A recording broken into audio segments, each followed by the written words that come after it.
Hello. I think everything is working. I feel like I haven't done this in 30 years. It's been a long week. How's everybody doing today? We got people from Sydney, Australia. We got people from Missouri. I am very excited for this episode. We're going to go to some dark places, I'm sure. I'm very curious about everything that's going to happen in tonight's episode. So the mic is on, the ads are on, everything apparently is going well. Hey, thank you for showing up to the pre-show. We do this every Thursday right before Critical Role. I've been covering Critical Role for the last 10 years, since Campaign 1, whether it was at D&D Beyond or D&D, or just doing my own thing on my own personal YouTube channel, which is actually how I started covering Critical Role in the first place. And you're on that YouTube channel right now. I do interviews with the cast of Critical Role from time to time. I sometimes review cartoon series like the Mighty Nine, and I cover a lot of Daggerheart and D&D. So thanks for everyone for showing up. We've got some brilliant critters, as always, in chat tonight. If you have any questions, if you're new to the channel, shout yourself out. There's a lot of good theory crafting. And yes, I got a new job. I am working at D&D in the Castle. On top of everything else, I'm still consulting with different companies and all that kind of stuff. So YouTube channel is doing really well. That is largely in part to everyone here. And I just wanted to say I appreciate you. I hope everyone's having a good day. I'm all hopped up on green tea. So this is going to be an interesting day. We got a lot to cover. I'm not sure we have a lot to cover. I think we're going to have a lot to cover after tonight. Because I think things are going to get pretty crazy. That's my assumption. So, yeah. We're about to find out is what's going to happen. I'm going to go ahead and put a goal in Super Chat. But, I mean, we are right up against the darkest possible thing that could happen. Oh, yeah, my voice is doing better. It's going to probably be deep forever, but it's been a journey to get my voice back for sure. So where do we do this?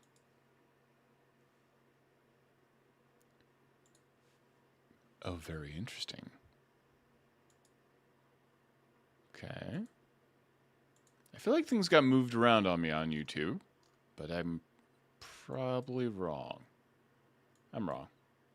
That's okay. There we go. Brilliant. All right. We got a super chat. We'll do 45 minutes. We keep streaming. I hope everyone's doing well today. I think this is one of our more anticipated episodes. I also suspect, not that I know exactly. I know what you're saying. Whew, what a weird episode. What weird direction we got. It's pretty exciting. So, thank you, Manchester, UK. Oh man, the Critical Role F Castle. That started going down a weird direction last week. For those that don't know, obviously there's going to be spoilers in this chat as we talk about the previous episode for a recap and everything else. It went to a strange and weird place, but I kind of feel like they had to get there with all the weird insinuations that were coming off of Julien, in my opinion. It seemed completely plausible, and honestly, after the conversation and the cooldown, may still be plausible. But yeah, it was a very RP heavy episode for sure. Some real fun banger NPCs as usual coming from Brennan, Mulligan. But a lot of like just the characters interacting with each other and reacting to the environment. It was a good place to take a break before they go into a very dark world. And I'm very curious to how things go here. So we'll do a recap pretty soon in a couple of minutes. Let me know if there's any other things you want to talk about. And I thought we might do a little character building as well, maybe during this game, using Daggerheart. If we were making a character using Daggerheart that would fit into this campaign, I thought that would be kind of fun to do. But we'll see.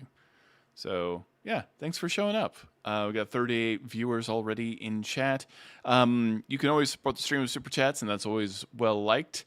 Like, subscribe, leave a comment, be active in chat, and honestly, the biggest thing you can do is share it with other critters, people who are waiting to watch Critical Role. This is a really positive space for people to hang out, talk about theories, what's going to happen in the cold open. Yeah, I suspect I see Ariel and Chagan. I think I wouldn't be surprised if we got some kind of Murray cold open at this point. It's been a minute since we've seen Murray, so I think we are kind of by process of elimination getting pretty close. People called Luis and Azune. I think we all did for some reason. We all locked in onto that one particular thing. We do have, yes, it was mentioned in the cooldown that we only have 2 more sessions.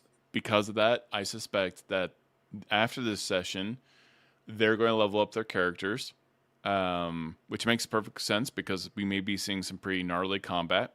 So I would expect a Wednesday 20-minute cooldown to 30-minute cooldown. I mean, not cooldown, but character build episode like we saw last time, unless they didn't feel that was successful enough in some weird way. And then I think then we get our final episode for the Seekers table, and then we move over to the Schemers finally. I think that's how this is probably going to run. I do not think it's going to be Azune again in the cold open. I think that would be pretty wild, Mark Stewart. But pretty cool. But boy, that was... I don't know if I can take a more heartbreak from Azune. But that's just me. So thanks everyone for showing up. Hope everyone is doing good.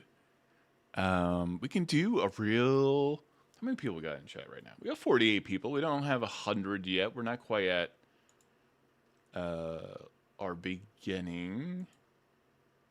So let me hit refresh just in case. I'm curious about the orchard. I'm kind of glad because like NPCs can eat up a lot of room at the table, so having Aranessa finally leave was probably for the best.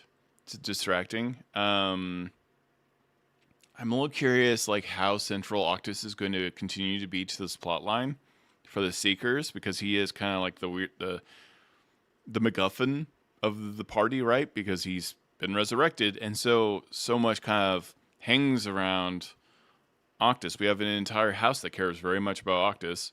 The Tachonis family is trying to hunt him down. On top of this, we've got any druid who runs into him is pretty concerned about the fact he's undead. So, yeah. Yeah, I don't know. It's going to be interesting. So we're at 419. Let's go ahead and just dive into our recap. All right, if everyone's cool with that.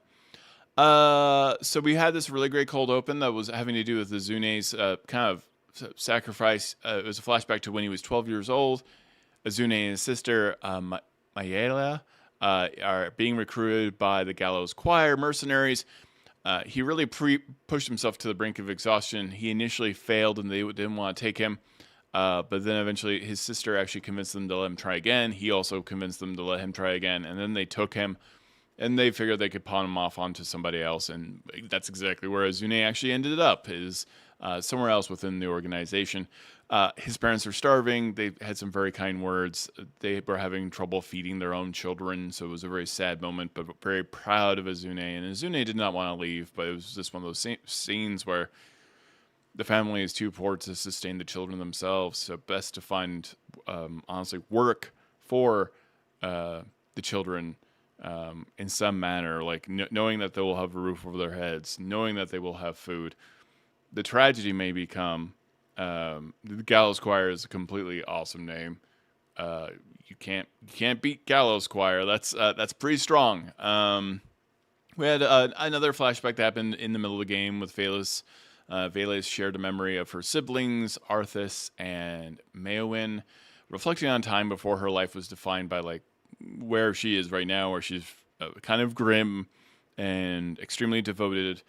But we found some interesting, charming things, her sister riding in on a unicorn, she called her her sister called her a bitch, and then she got knocked off the unicorn because it's now canon that you cannot say that word while riding on a unicorn. And then couldn't the healing magic wouldn't work on her sister because the elven goddess was not approving as well, which was an interesting moment of kind of a finicky micromangy, obsessive look at the elves. The fact that it went down to a couple of elven children, and the goddess of the elves still cared about how they were conducting themselves and was willing to be withholding with healing magic. And I think the withholding of healing magic is interesting. This is our first moment, I think, where we've seen the gods refuse to heal someone through another person. And that's not something you often do in D&D because it kind of takes away agency from the cleric itself. Because if you're playing a cleric. But it is done in the novels because that's the whole point. Clerics are getting their magic from gods. It's pretty kind of dark to be doing, especially not to heal another child. And I think that kind of weaponizes Vaelus in some way into her fanatical belief. Cassius, thank you so much for the super chat. Gallows choir is good. Gallows stand-up is better. That's pretty funny. Yeah. 100%. Hey, why aren't you letting me like your... That's a bit odd.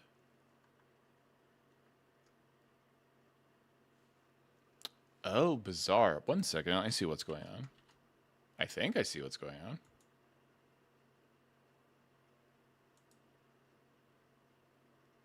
I somehow got signed out of my own YouTube channel randomly. So, apologize. Unintentional. How could I be intentional about that? So,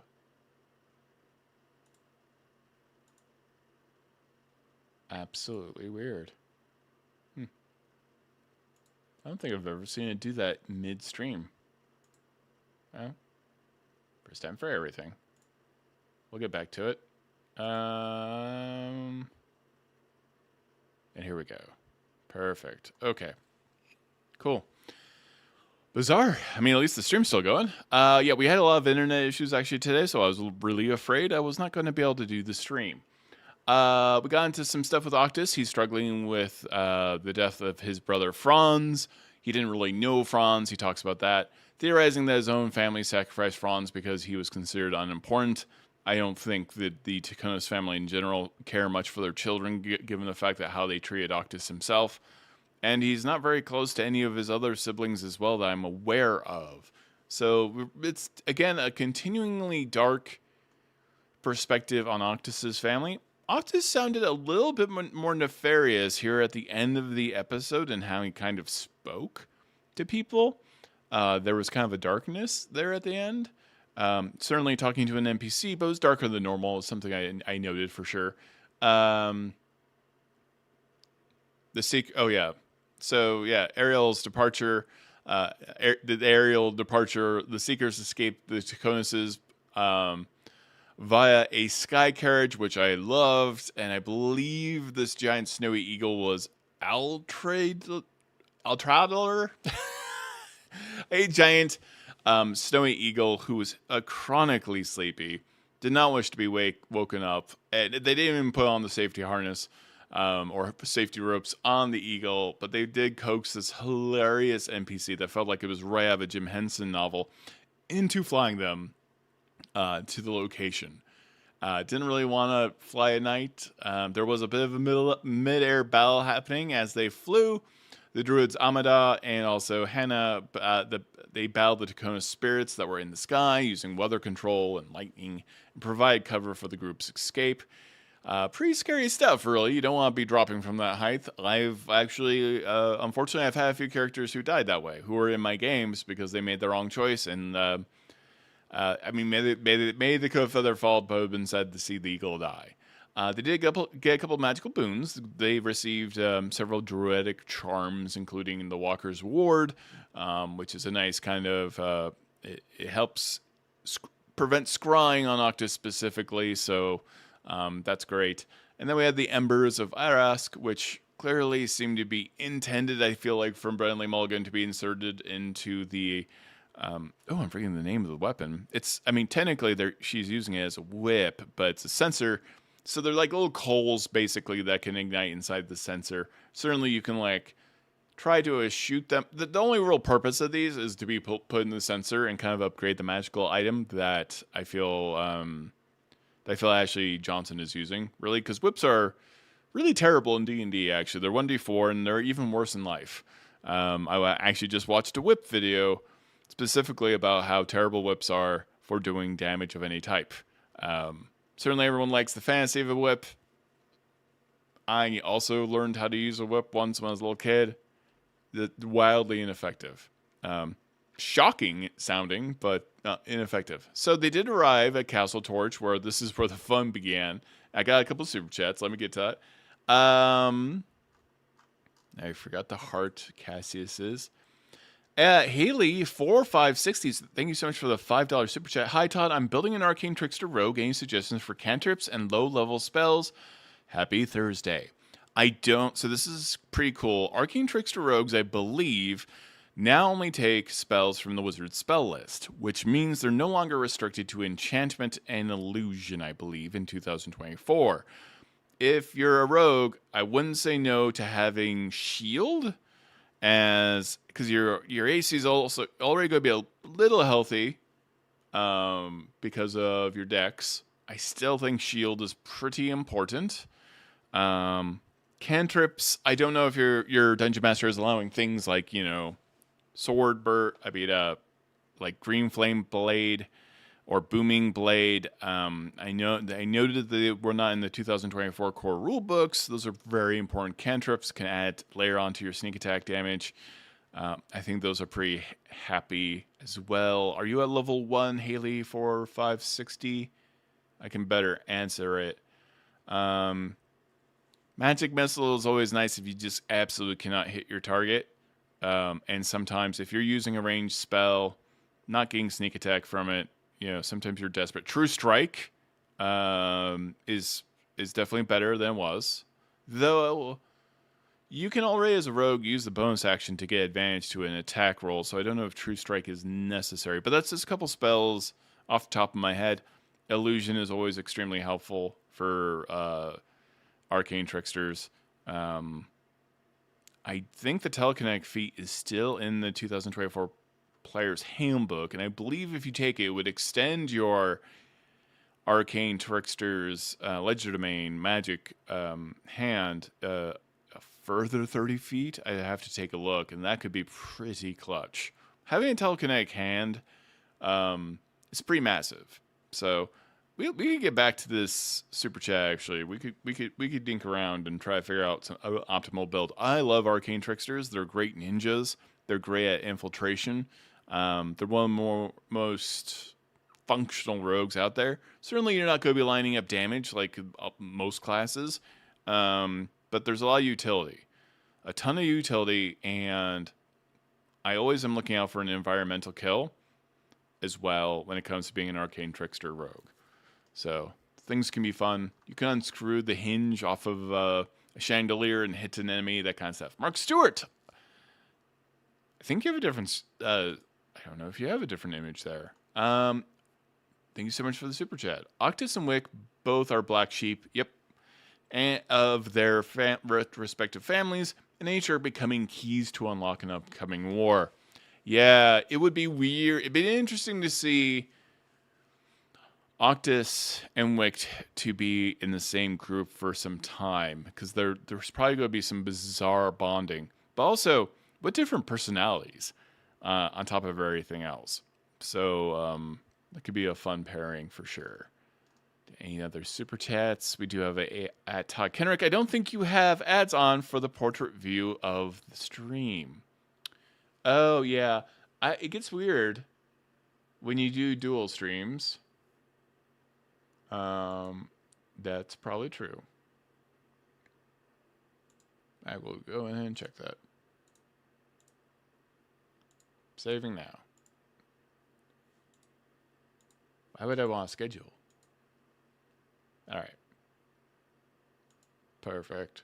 Thank you for letting me know. I really appreciate you. That stuff always helps. I'm a one-person band right now, so wow, we almost got 100 people already, and it's 4:31. I think a lot of people are anticipating this episode. I think this one's going to be a banger. Let me know how you like those thumbnails. They're pretty cheesy, but they're the best I can do. Let's see. What else do we have going on? So that's the super chats. They discovered that. I skipped ahead a little bit.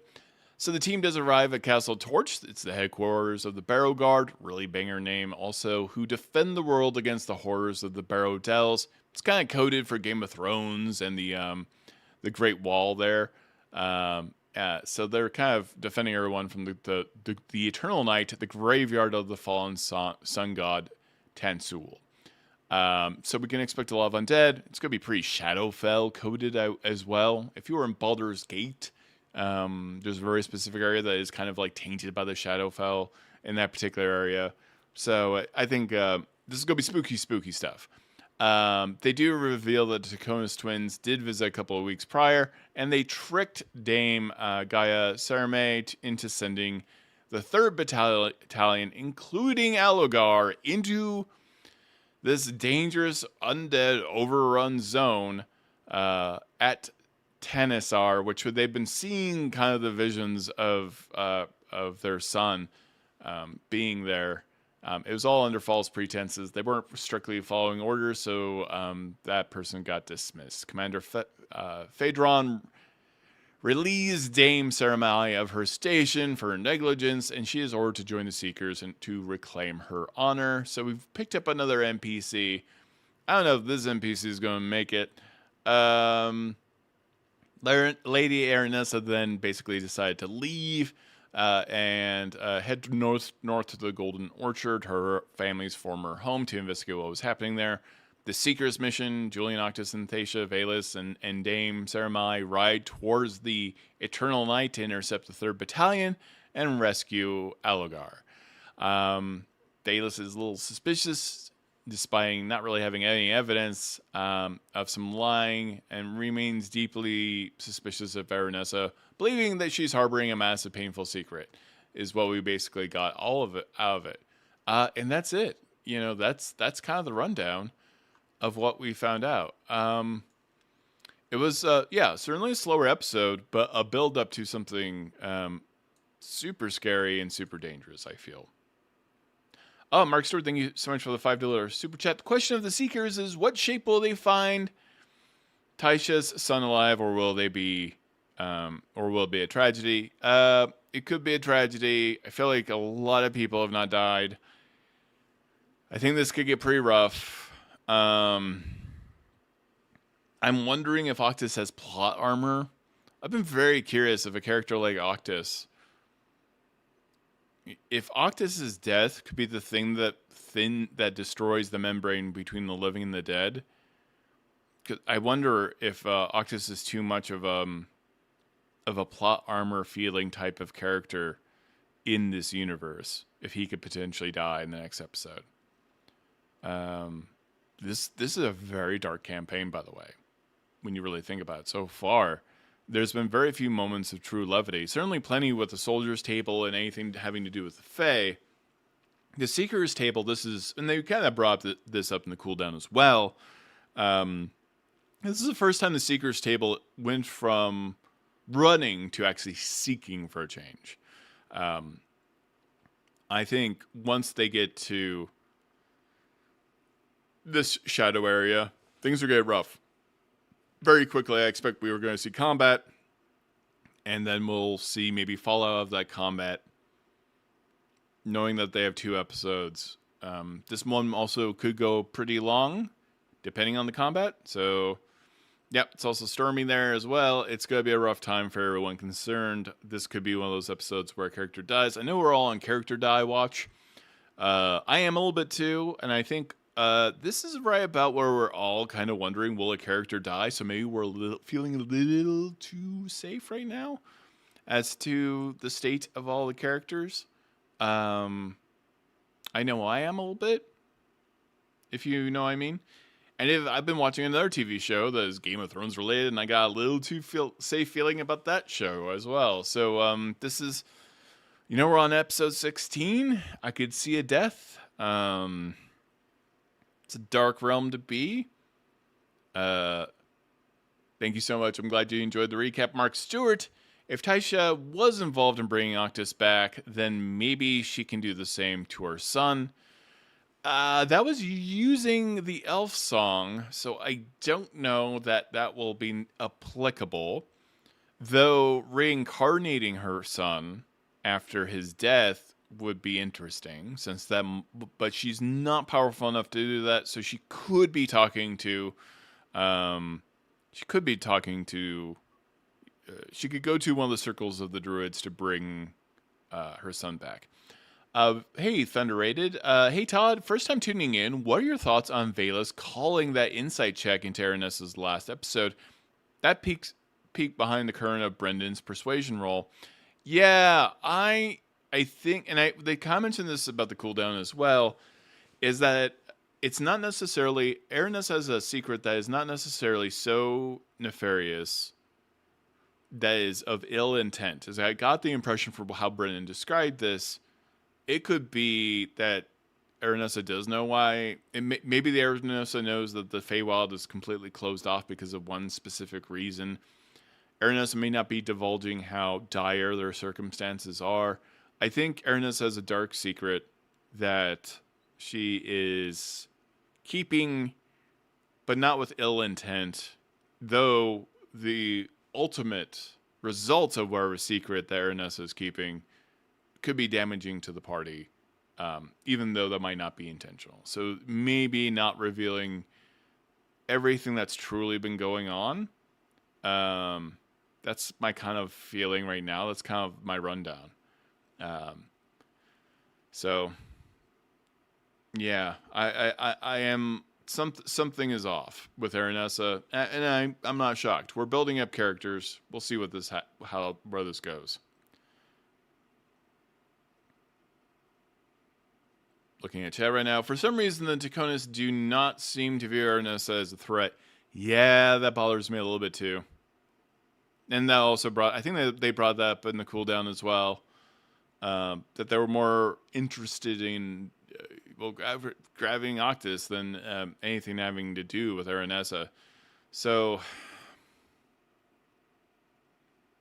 for them not to see Aranessa as a threat feels like other things have occurred. And Aranessa is not nearly as powerful, or frankly, anyone related to the Fae at this point.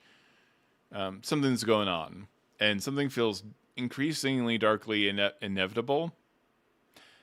My issue is, I feel like the Tachonis sisters feel pretty smart in comparison to Tyranny's sisters.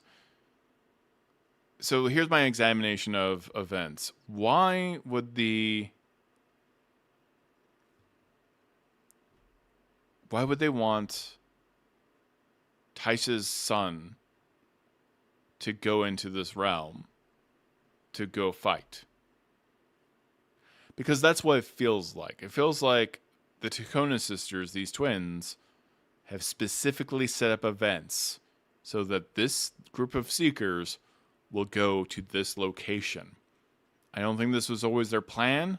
I think they're aware who Tachonis may be with, and they are luring Octus Tachonis into this area, into this trap, because they know Thaisha's with him, and they know that... oh yeah, you have missed the recap.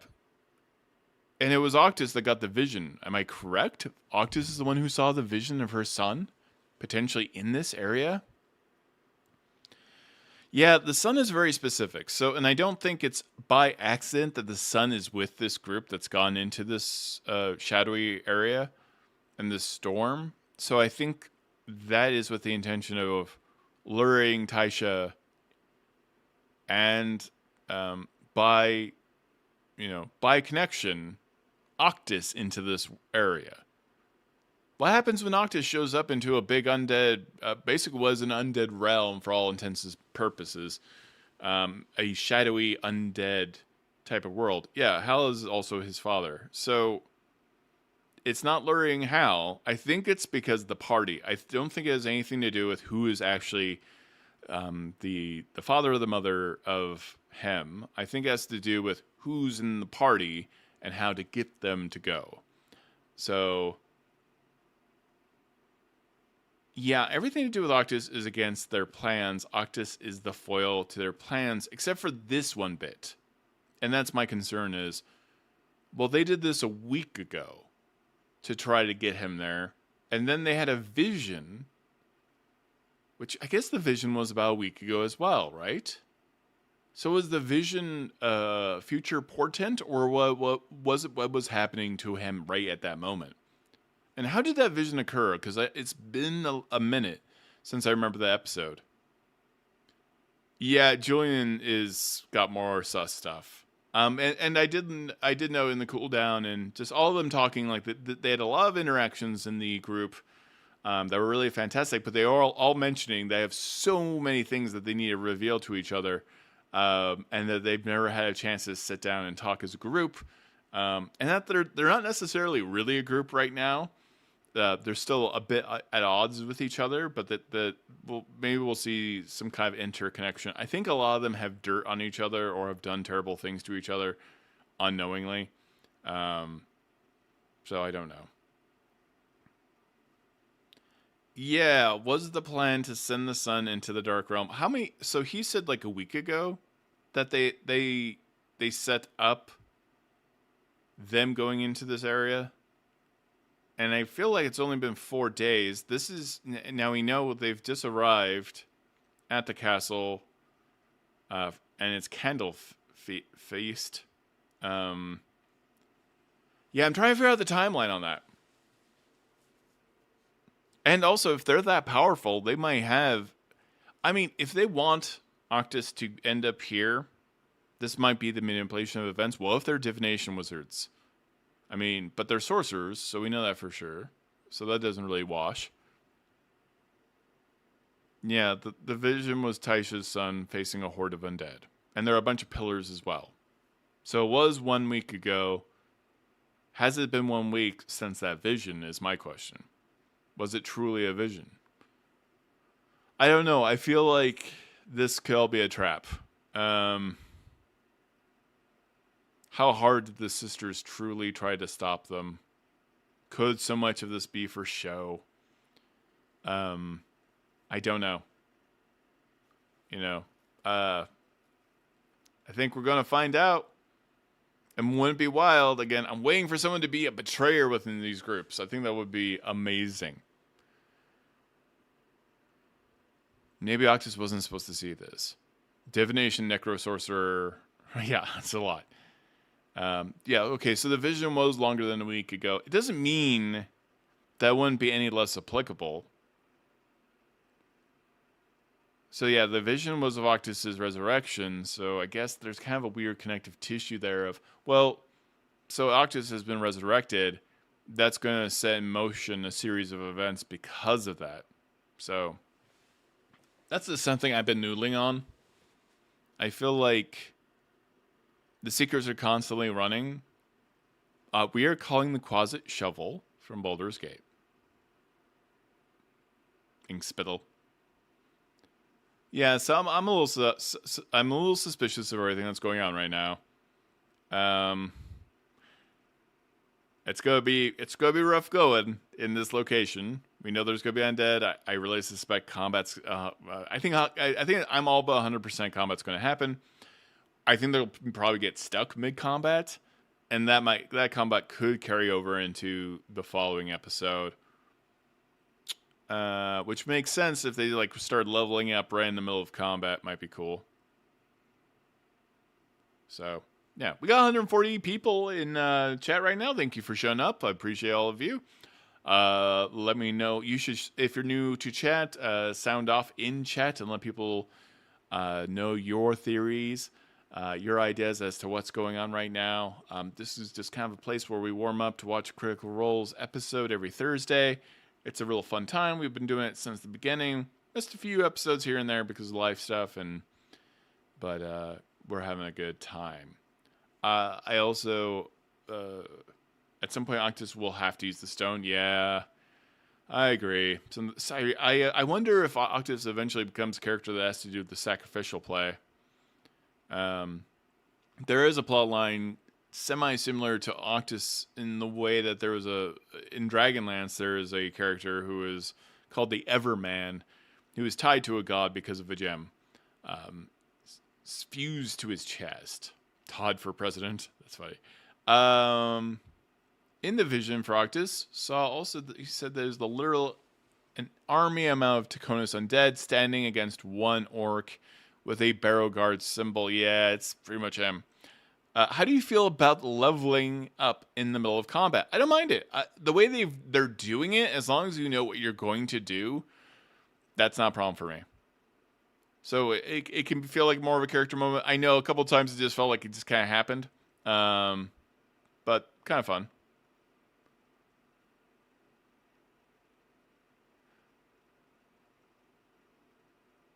Am I the only one here watching this on a Friday? Where are you in the country right now?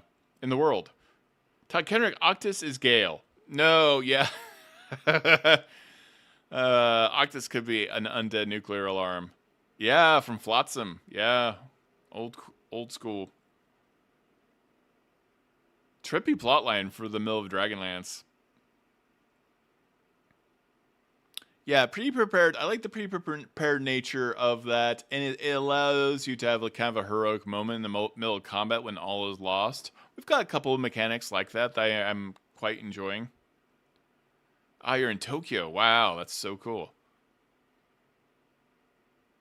Haley 4560, where are you from?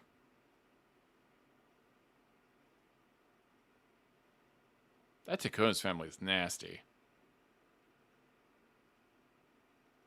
You guys are from the future. We got 150 people now in chat. That's crazy. That's all I have to say about that. I'm gonna check on something.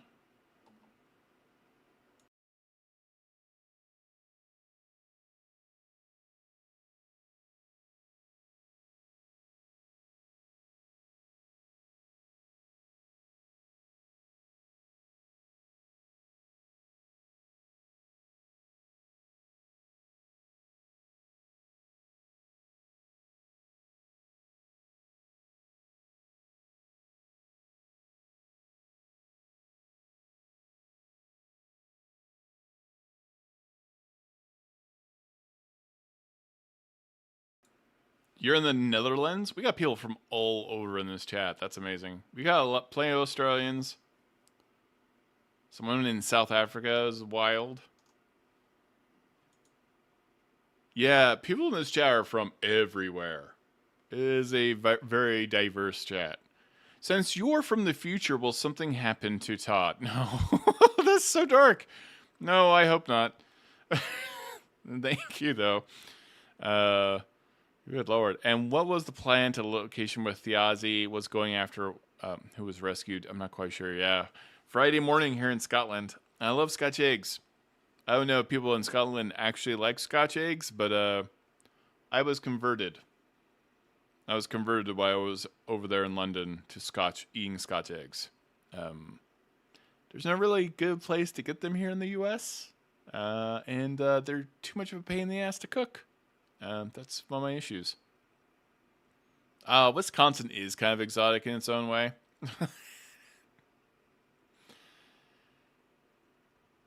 Bidet from Montevideo, Uruguay. Wow, that is crazy.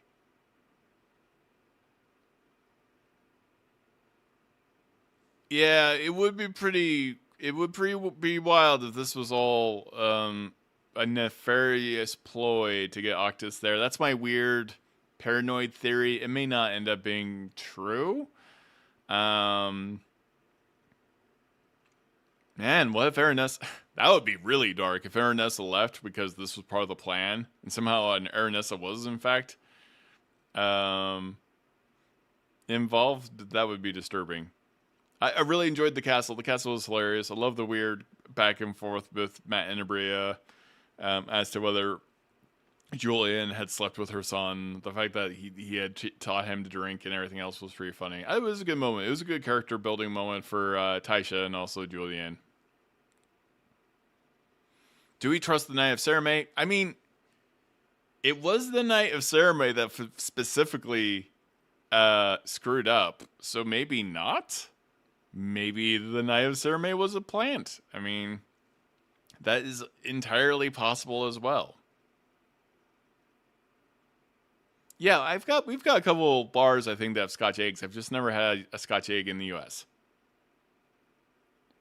Yeah, I agree. So remember, this all comes down to the Thjazi grabbing the stone to bridge between the living and the dead, potentially, or to play some type of fight in the undead war. Thjazi feels like something super is going on, so he was actively trying to get artifacts and devices that would help. I'm sorry if I'm ruining your day by making you suspicious of Aranessa. Is my apologies. Is not my intent.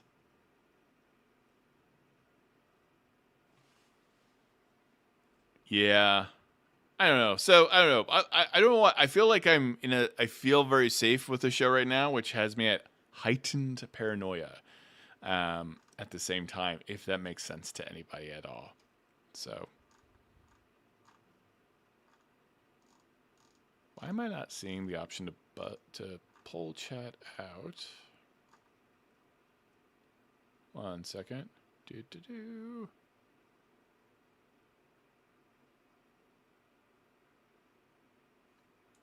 How strange.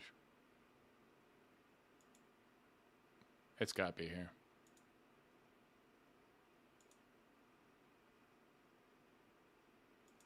One second. Just fixing stuff. There we go. A couple of settings are off. Pop out chat. And I can put this in a more readable location for me. Thank you so much, everybody, doing super chats. Like, subscribe, let other critters know that we have this nice, fun little hang pre-show. That's always helpful. I think Aranessa's secret is she made the decision to close the door to Fairy. Yeah.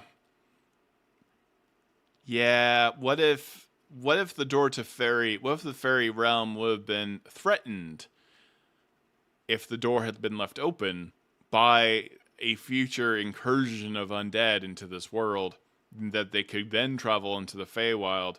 What if this is a shuttering of locations that the undead could swarm into, and that is part of the plot line? I feel like, again, an undead apocalyptic event is potentially going to happen in this show. I think we're constantly being talked about the thinning of the membrane between kind of the prime material plane and the Shadowfell or the world of undead. It feels like we're in a real dangerous place, at a very precarious place, and this is kind of, I feel like episode 16 is where we could start seeing some pretty dang serious mic drops in terms of what is going on in this universe.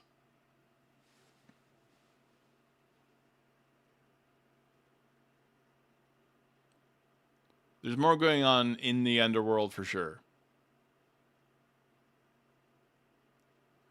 I mean, Thjazi could be in the underworld fighting the good fight, or yeah, I mean, this is a very weird thing I've done a couple of times. I've killed an entire party of characters in the game and sent them to the underworld, and then that became the plot line. Chris Perkins actually mentions doing this, and it's actually brought up in the new 2024 Dungeon Master's Guide as well, where death does not have to be the end of a campaign. It could be that all the Seekers die, which would be dramatic, and then transition into the underworld, and they go on future adventures in the underworld, which would be pretty wild and dramatic. Though I feel like it's the underworld that's the threat to like enter this world. I just feel like I could be completely wrong that something big is going to happen in the next episode. It's just I feel like my spidey senses tingling, or may have had too much green tea, which can also cause paranoia of some kind. That insight check from Vaelus having to do with Aranessa was a little sus. I do like the idea that maybe Aranessa closed down the door to the Feywild to protect the Feywild from a sea of undead coming out from the underworld. I can see that potentially being an issue that we're looking at right now. Yeah. So I think that's totally valid. This is why I like doing this show with all of you, because we can kind of bounce ideas off of each other and like come up with different concepts. Death is only the beginning. The Mummy. I definitely feel like we're going to go get something like that. There's some big swerve. I feel like a big swerve's coming. I really do. And this kind of feels like Act 2, right? Oh, Mark Stewart, thank you so much for the $10 super chat. Theory, Aranessa is the material playing queen of the fairy and had to sacrifice something big, and that could have been that House Royce, except to her, a prophecy from the fairy divulged it to her. That's a more rational theory than mine, and I could see that. Yeah, that makes a lot of sense. That's a very cool theory, Mark Stewart. Thank you so much.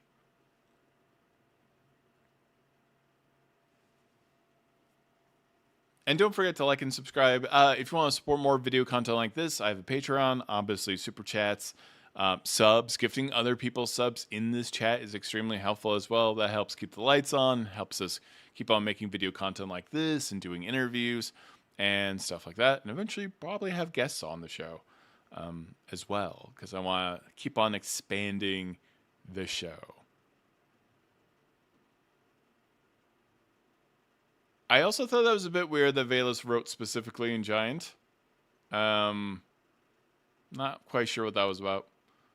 With Brennan, he is very good with changing or coming up with different things on the fly. I believe that might have cooked something up in the moment. Yeah, absolutely. I agree. So that could have been improv having to do with Aranessa entirely because the role was so high, and it was an opportunity to give Aranessa some depth. And that's something to consider as well, that this isn't part of some kind of larger scheme by Aranessa. But the fact that Ashley Johnson and Vaelus were so interested in not trusting Aranessa. And, Brennan's like, why don't you trust Aranessa? And she kind of explains herself. And so I feel like he's rewarding that suspicion in Aranessa for the character itself and for the player, frankly. So that's a very common thing with Dungeon Master as well. Sometimes if a character in your game thinks something is suspicious, sometimes it's important to reward that kind of behavior and that kind of check. So I can sometimes be a little literal when it comes to that stuff, because I'm like, this NPC has nothing to hide, because I like that realism. But something about Vaelus' suspicion into Aranessa might have sparked something in Brennan to maybe create a new plot. Yeah, it was a 24. It's pretty high. Thank you so much, Treasure Elin. Member for 3 months. Roll with advantage. Thank you so much for being a member for 3 months. That's absolutely huge. Oh my God, it's been a quarter of a year. Don't say that. I cannot believe it's been a quarter of a year. That is crazy. Oh yeah, Ashley tried to bring up that letter right before they fled the castle. Yeah. Yeah. Who knows what she's been telling the elves? Todd, did you reach out to Luna Lebofin? I haven't been able to do so yet. I need to do that. I don't think they follow me, so it makes it a little bit more difficult. Oh, okay. So Aranessa rolled like a nat 20 persuasion deception on top of everything else. Interesting. Yeah, might all be a red herring.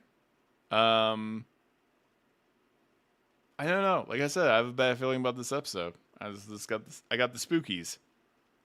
It feels very much like we are at Act 2. And as we all know, Act 2 is where things really go down. So we will have to see. Yeah. A little worried, a little bit worried, a little paranoid, but we'll see how it goes. We got 176 people already in chat. Thank you so much. And if you are new to the chat, please shout yourselves out. And also, the country and the city that you're from. We've got people from literally all over the world. Some people are in the future. On top of everything else, we've got people in Japan and all kinds of other places. So these people are great conspiracy theory critical rollers. So we always like to, before the show begins, and we're 2 hours out to the show, it's just kind of theory craft what's going to happen in this episode. We do recaps about what has happened in previous episodes. And this is increasingly more important about this chat.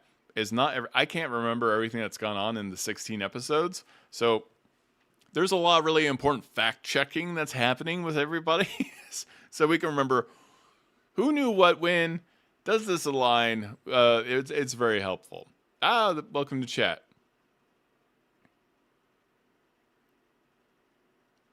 We've got Kevin Masor, new to chat in Spokane, Washington. It's my hometown. We got another member for 1 month, rolling with advantage. Hello, I am a fan from Melbourne, Australia. Have fun. Awesome. Thank you so much.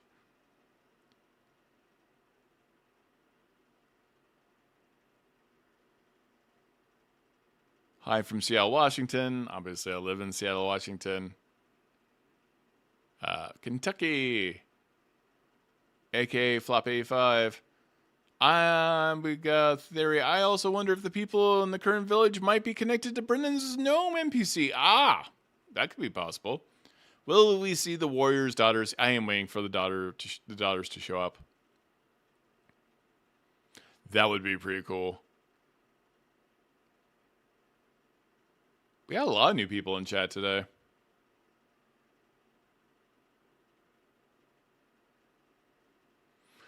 Let me just check on things in chat and all that other stuff.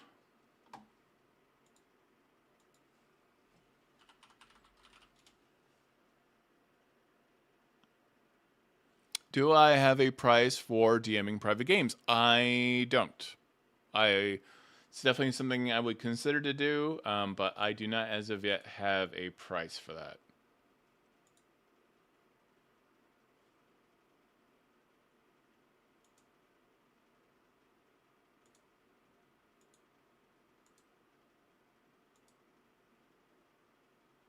Sorry, just checking on stuff.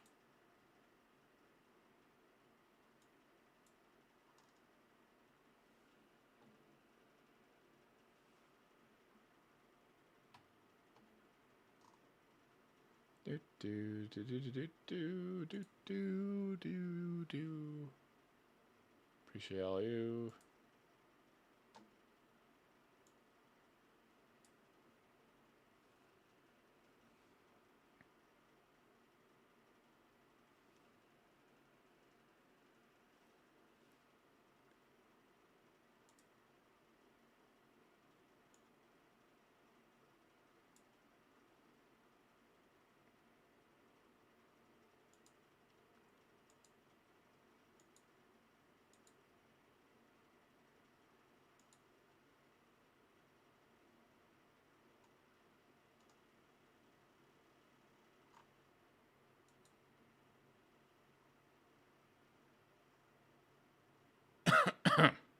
Sorry for the coughing.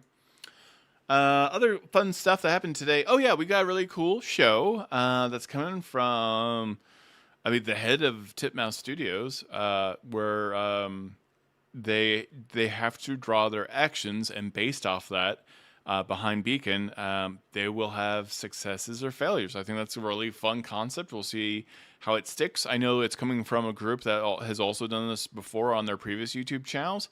I may have some interviews having to do with that, hopefully. I've certainly reached out, so it'd be great to talk to the cast, talk to the head of Titmouse about this really cool new live play show that's going to be behind Beacon. I think I'm glad they're coming up with a whole bunch of new content for Beacon and multiple live play shows. I think that's really fun. I didn't even remember what the system they're using. Are they using D&D? Because I'm not quite sure.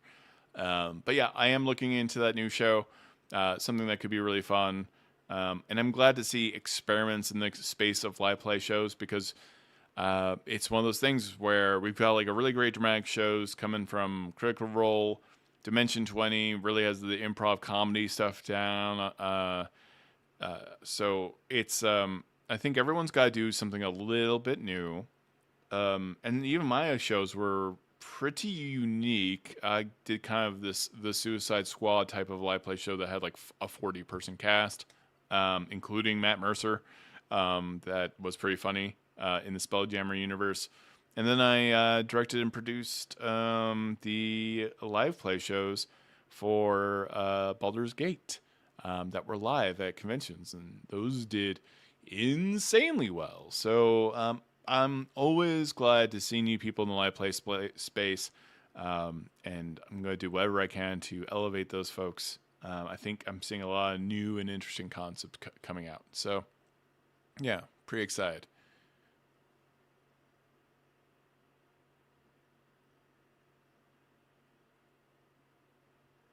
So the sketches are live drawn? Yeah, the sketches are live drawn on the show. That was a really good take you had on Eldritch Lorecast about elementals doing the same damage type. Yeah, thank you. It's yeah, so for those that don't know, I am also a host on the Eldritch Lorecast, and my hobby horse, or the thing that kind of annoys me, is when you're a thing and you do the damage of that thing. So if you're an elemental creature and you do water damage or cold damage, why? What? How are you doing that damage against other creatures that you clearly are almost completely similar to? It's like being a creature in a cold environment. Well, why? If you're an Arctic creature and other Arctic creatures are immune to like cold damage or resistant to it, why are you doing cold damage to anything? I'm a little worried to bring it up. Octus is a necromancer who has largely necromantic magic and necromantic damage potentially. Going up against undead, how effective will Octus truly be? Other than like Chill Touch has some advantages, I believe, against undead.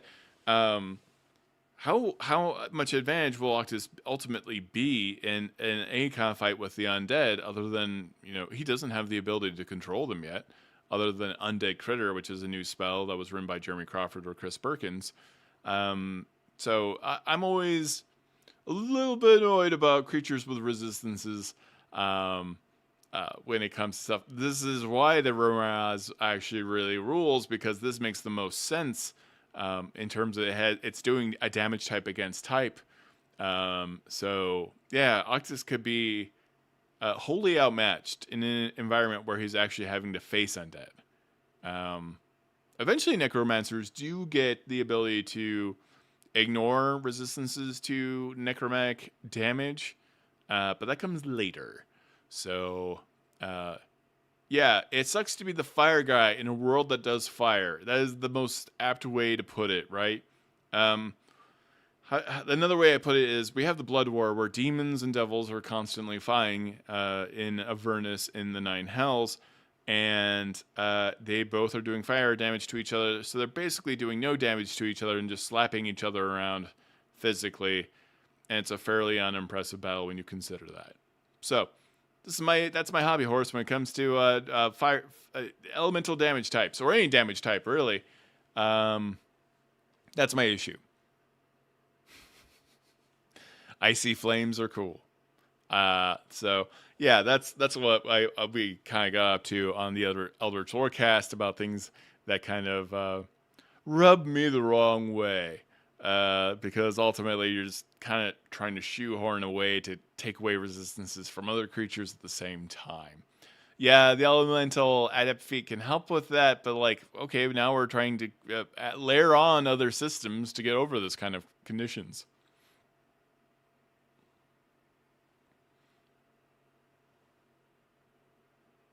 Yeah, that's true, but that doesn't really account for like necrotic damage against undead.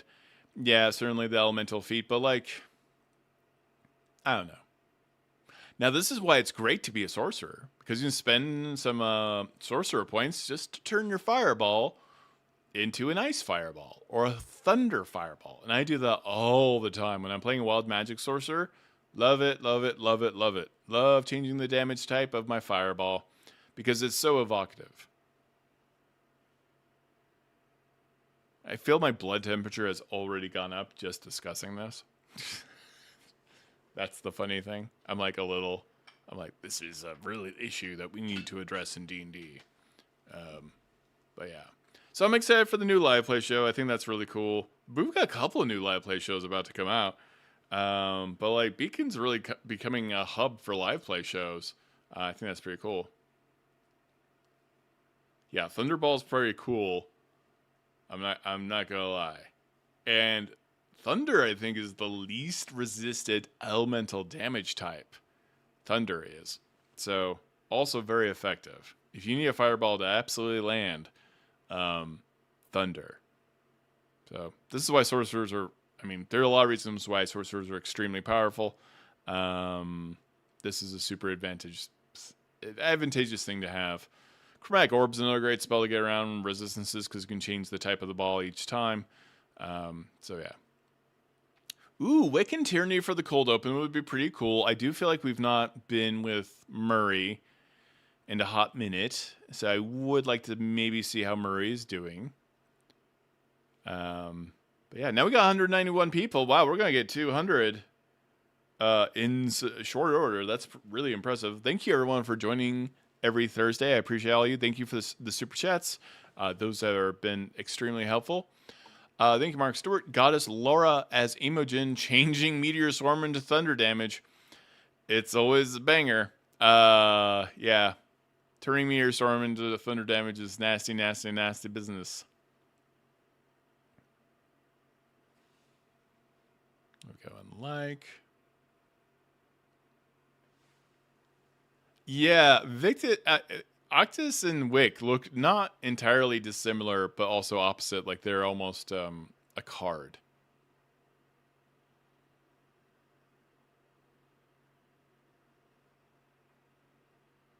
Oh, that's cool. In Dresden Files? So I haven't read the books. I did watch the TV series, which is very old, but I did enjoy that TV series quite a bit. You want Todd Kenrick as a guest player? Don't think that's ever going to happen. And I'd probably throw up right before the game. 1 second, just checking on stuff.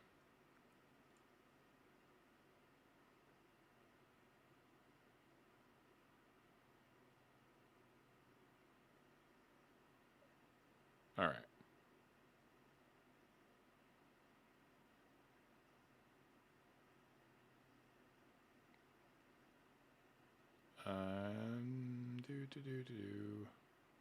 Okay.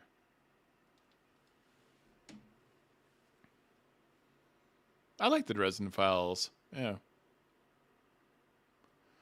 So, yeah, again, I'm still suspicious of tonight. I think we could see some kind of dark things happening.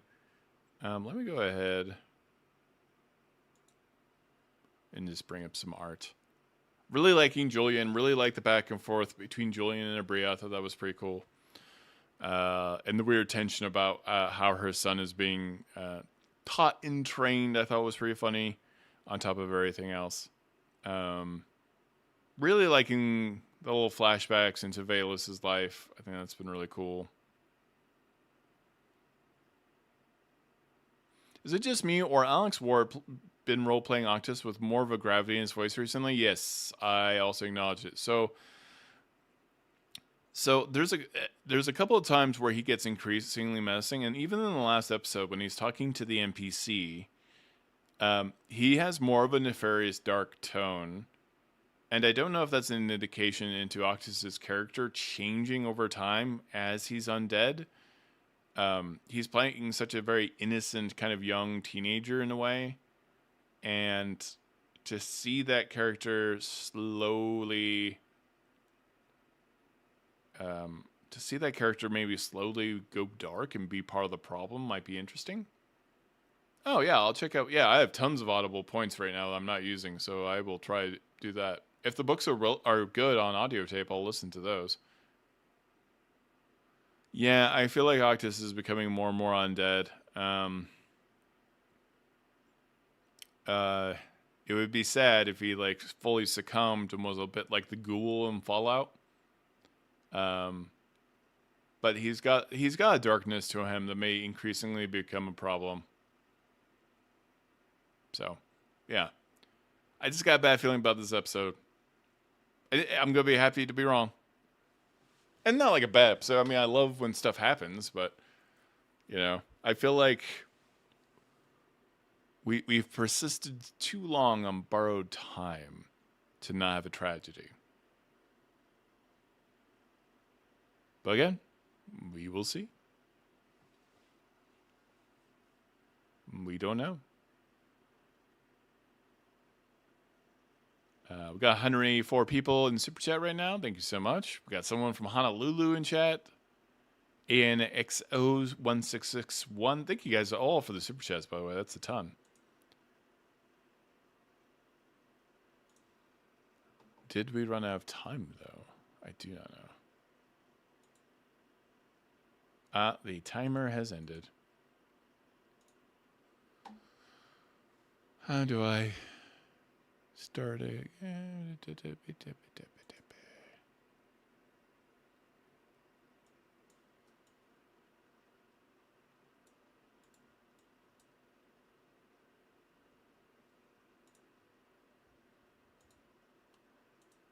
There we go.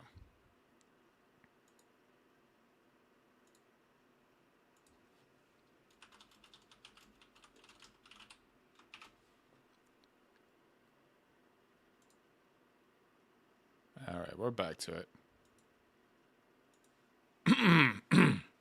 My voice is still a little scratchy. It's been a couple of weeks. Certainly a cough has been going around. Other than that, I'm eating super healthy, which is super, like, I'm going all in on salmon and stuff like that. I don't know if that's relevant to the stream, but it's not. But feeling very super energetic. Overly so. Yeah, I do worry. I worry about Octus. I worry about everyone who's in the Seekers table. And again, I think next week we'll probably have a level up episode in between this episode and next week's episode. Still suspicious of Sam. I still don't trust Sam. But I'm definitely interested to learn more about how the demons are. The lore behind the demons and the lore behind the Candescent Creed, I'm dying to know more. That is so freaking weird. And that interaction with his grandma was amazing. Bringing this back up so I can see it better.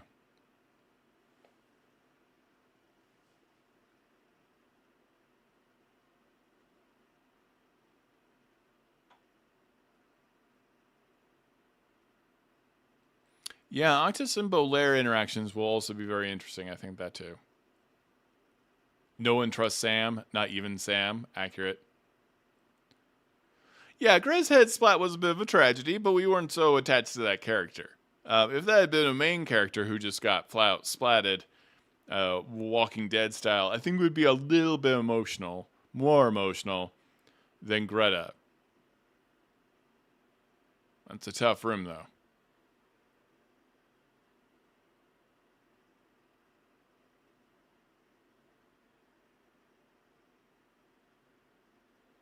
I feel like Octus is weirdly... So, yeah, I see you, Mark Stewart. I think Octus, after the demise of his brother, understanding his family's desire to get him to becoming very angry towards his family, anyone else who is considered a vassal, he is increasingly turning on his family, but boy, he's slow about it.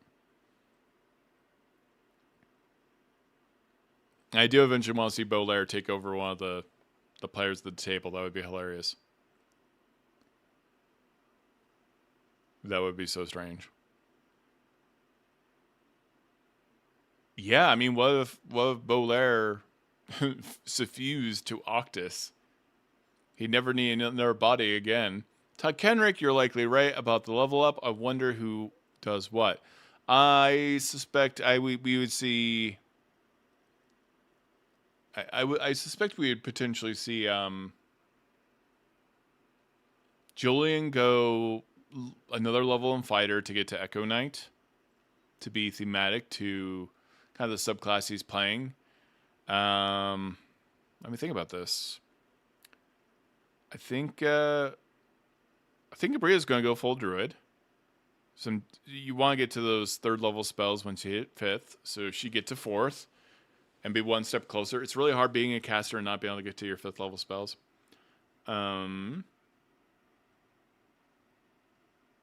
Who else? Who else? I'm trying to think if anyone has reasons to multi-class.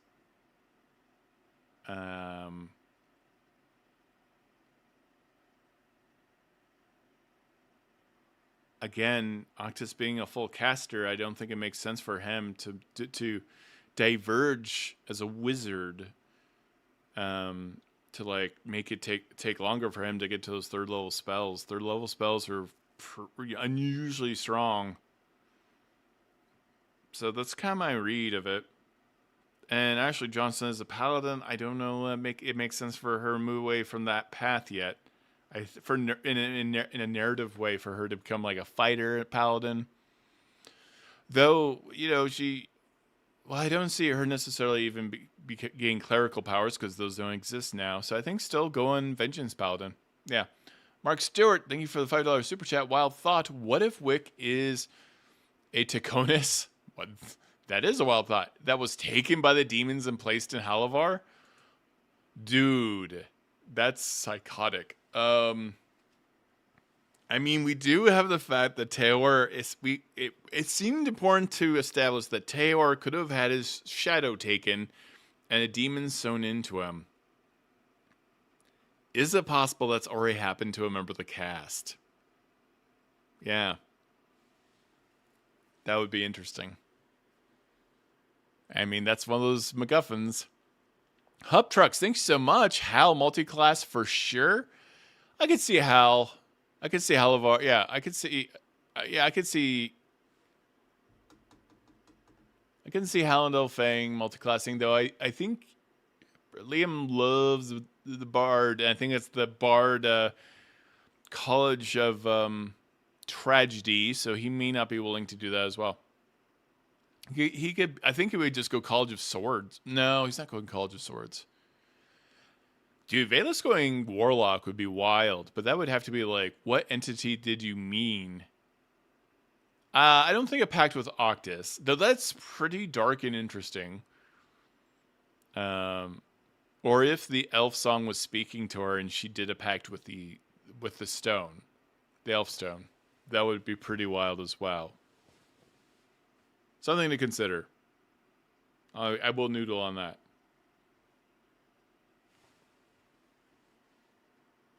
One second, just checking on stuff.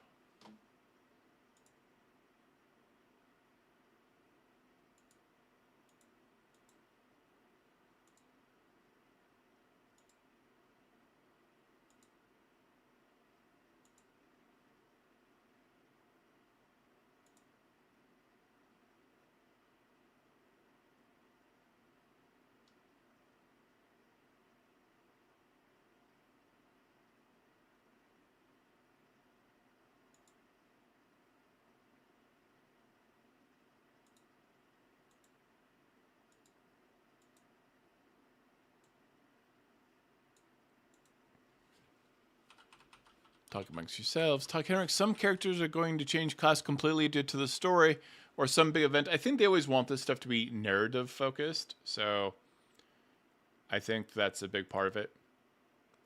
Let me know if my thumbnails are getting too silly looking on the show as well. My hair is certainly... I'm definitely having a hair day on the day I took that screen grab. So it was a lot. It was a lot. We have 201 people in chat right now. I appreciate you for showing up. It's a huge amount of show. Hey, everybody, if you can't like and subscribe, one of the best things you can actually do is to let other critters know that we do these chats right before the pre-show. I mean, this is the pre-show.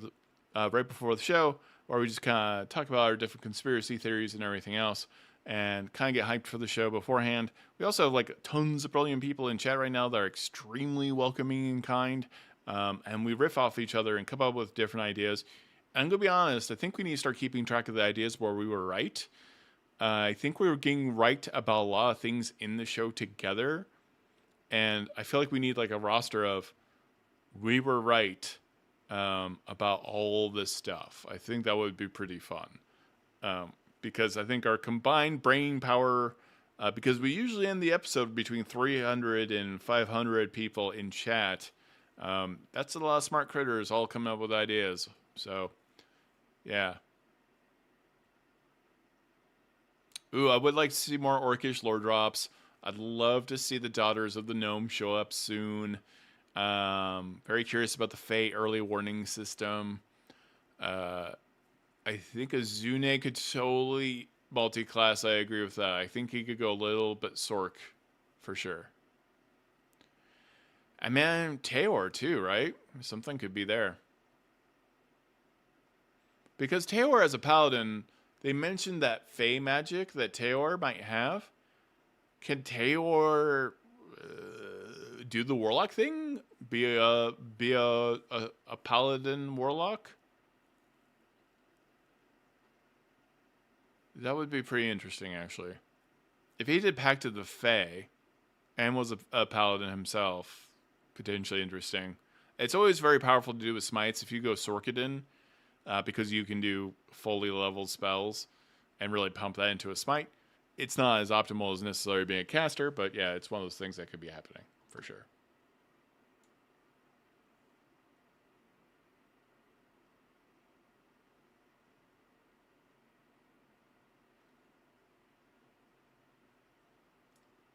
I think we could potentially...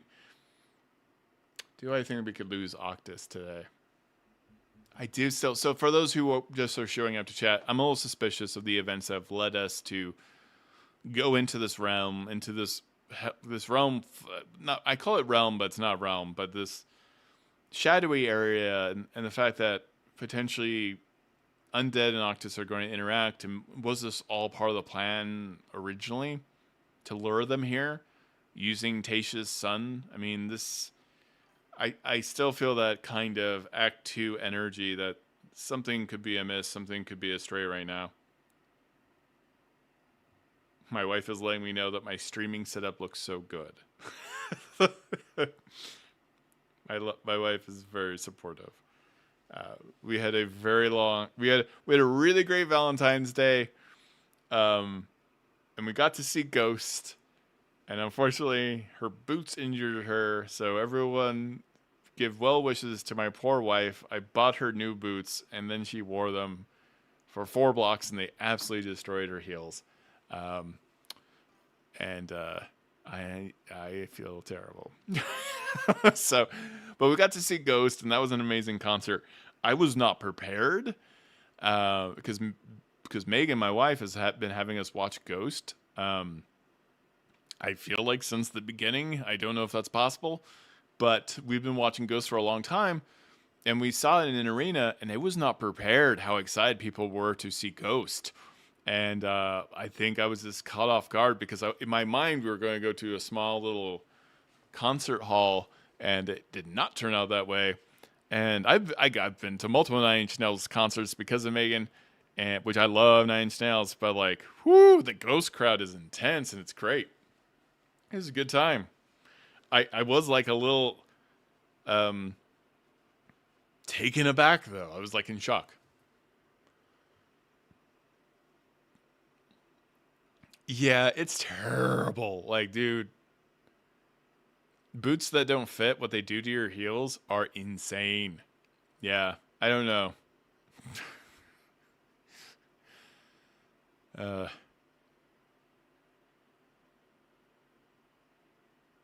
But yeah, so tonight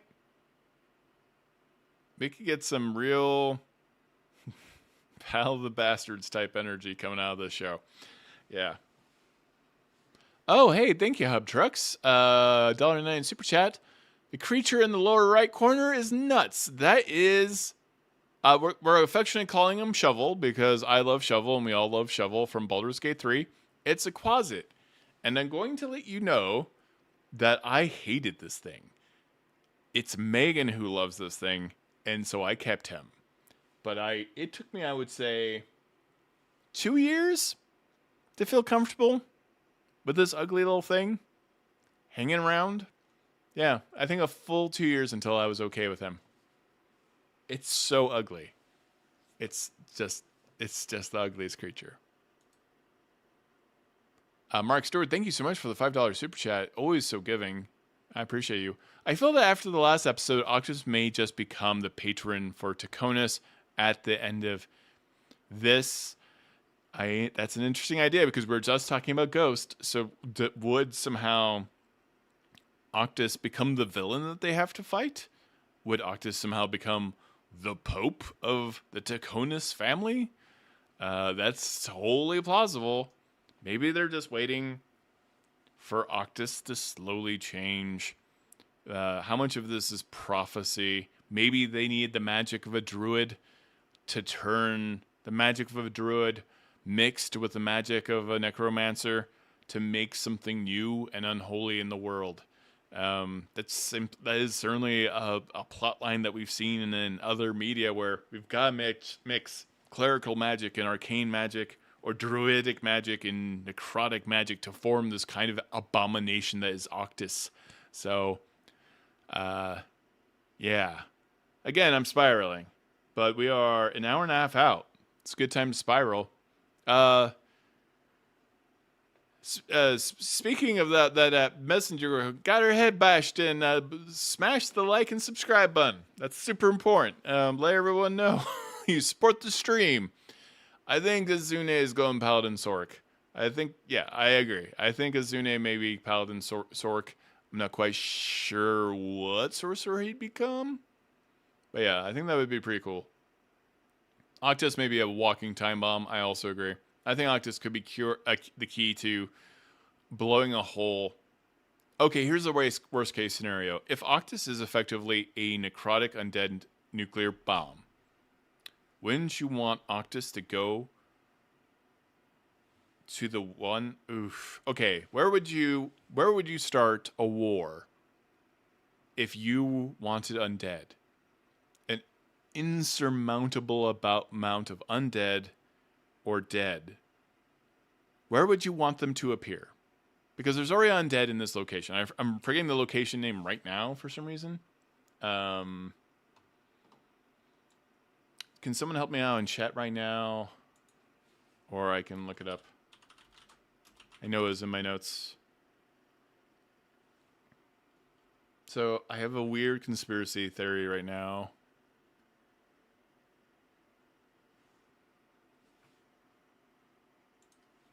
Hunt this down. This is driving me nuts. I gotta no.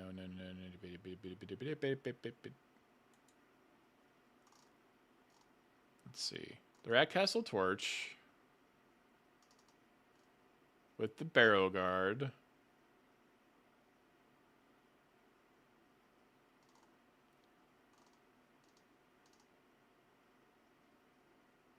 But in the 3rd Battalion is who went in that they're chasing after.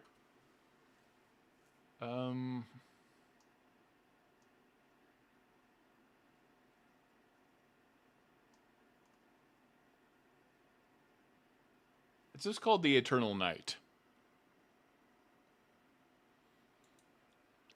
So, okay, say Octus, say this is all on purpose. And Octus Tachonis. Oh, thanks, Super Chat. Julien is a walking time bomb for sure. Thank you, Hub Trucks. Thank you so much for the Super Chat, Hub Trucks. That's how we keep the streams going. So say Octus Tachonis is a walking nuclear bomb. And there's a particular location that is the safest in all of this world for undead, which would be a place where the sun god died and there is no light. Then, given that, if you would want Octus to go off and make a tear between this world and the world of the dead, would it not be in the Eternal Night? Wouldn't that be the location you want Octus to activate and tear a hole? Because once all those undead spill out, they'll be protected from the light of the sun.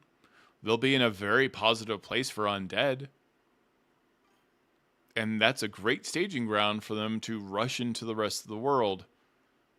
So, is this all manipulation by the sisters of the Tachonis family to drive them to this location.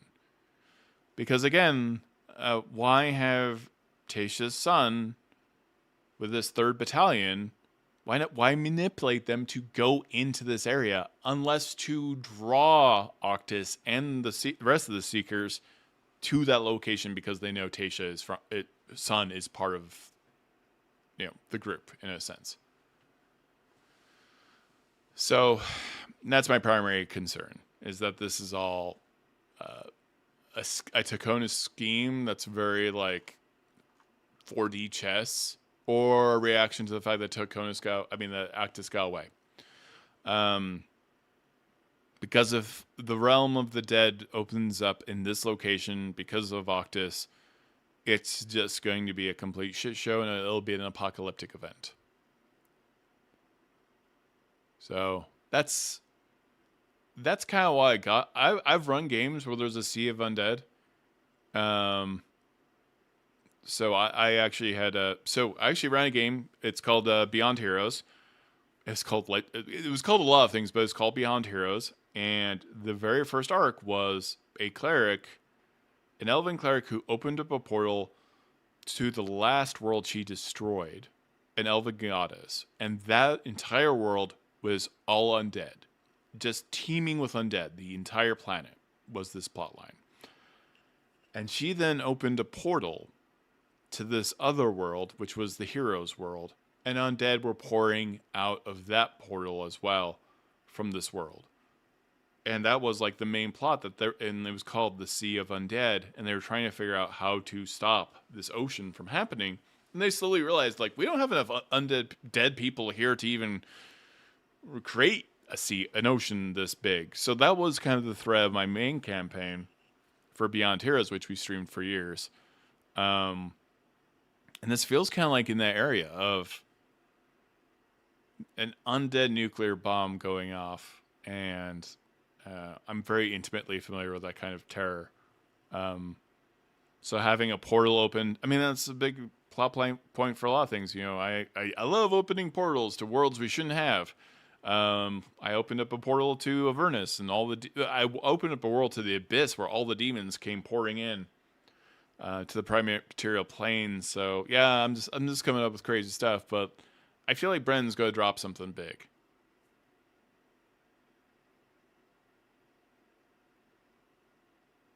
Ashley has been rolling pretty rough. Pretty rough. Can you imagine if the undead came pouring out, and that when the soldiers end up back at Dalmakiar, it's a zombie overtaking of the city? That would be nuts. But I don't think we're going in that direction, but I'm just saying.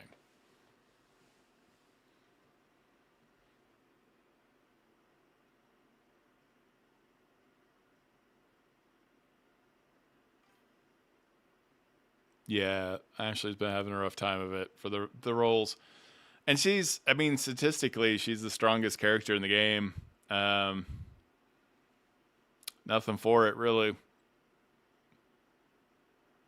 I almost want to fly to Critical Role and do a little bit, but they got Chris Perkins and Jeremy Crawford to give advice on the character sheets. I do love to optimize characters here and there, so I wouldn't say no to looking at character sheets and giving recommendations. I love helping build people's characters for them. If it helps them in some way. So, wow, thank you, Mark Stewart. I hope you can afford all this, man. I hope you're doing okay. Thank you for the $10 super chat. The Tachonis, I think New Octus was with Thaisha, although not where they were. So by going back to Never Ending Night will trigger him. Would Wick possibly feel this when dead start pouring out? I don't know if Wick would know. But I do like this theory that this is where things go way, way wrong. Keep in mind that Vaelus has a bow of enmity. Oh, man. Start using the bow. Yeah, rolling advantage in combat.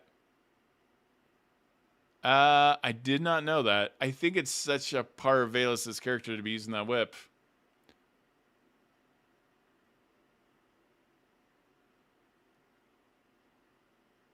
Yeah, but let's all pray for Ashley's dice, really. like in a Tinkerbell way. Mark Stewart, I feel like Wick might be the key to stopping the undead. He is of the light. That's also true. We have two characters very at cross purposes. Wick may be, in fact, the key, and even Wick sacrificing himself could become a messianic figure by doing so in this world. And him moving on to a new character after that's transpired would be interesting. I have made undead angels.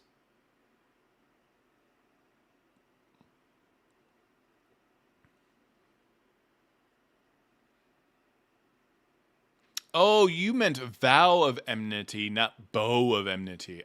Because Vaelus is a Vengeance Paladin. Yeah, I think she is forgetting that.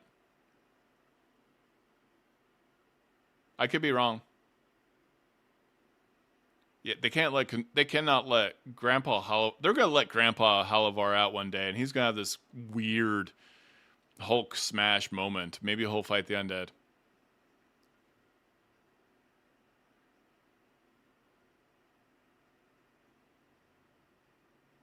Yeah, I think Wick's Grandpa getting loose will be absolutely hilarious. I agree. We are an hour and 20 minutes out.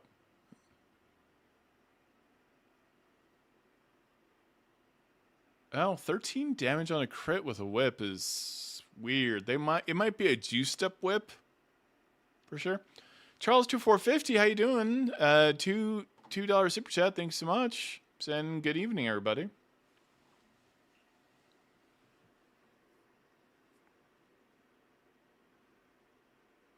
Yeah, it would Vale Enmity. Vengeance Paladins are nasty as hell.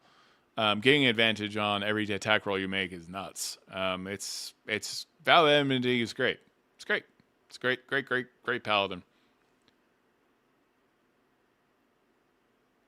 Yeah, I think Grandpa Halavar will get sweet revenge on everybody.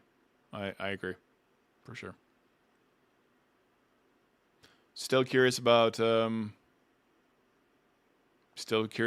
the Celestials all went nuts after the gods left. Also sus.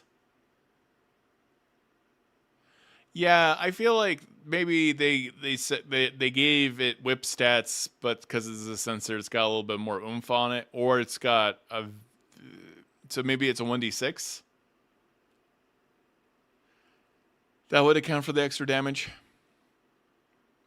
I don't think Grandpa Halavar. I think Grandpa Halavar is going to eat everyone on his lawn. I think that's more likely.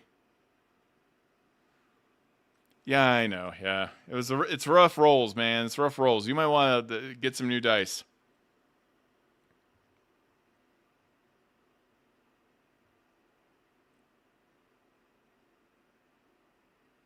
Use your resources in games. I've been in multiple combats where I didn't use the resources when I should have done them. So it's hard to resource hogging in D&D is sometimes an issue because you're afraid to use stuff. It's kind of like bardic inspiration and items like that. That is a problem that we've been trying to solve for, and we have. Sorry, a little bit of cough. Checking some stuff.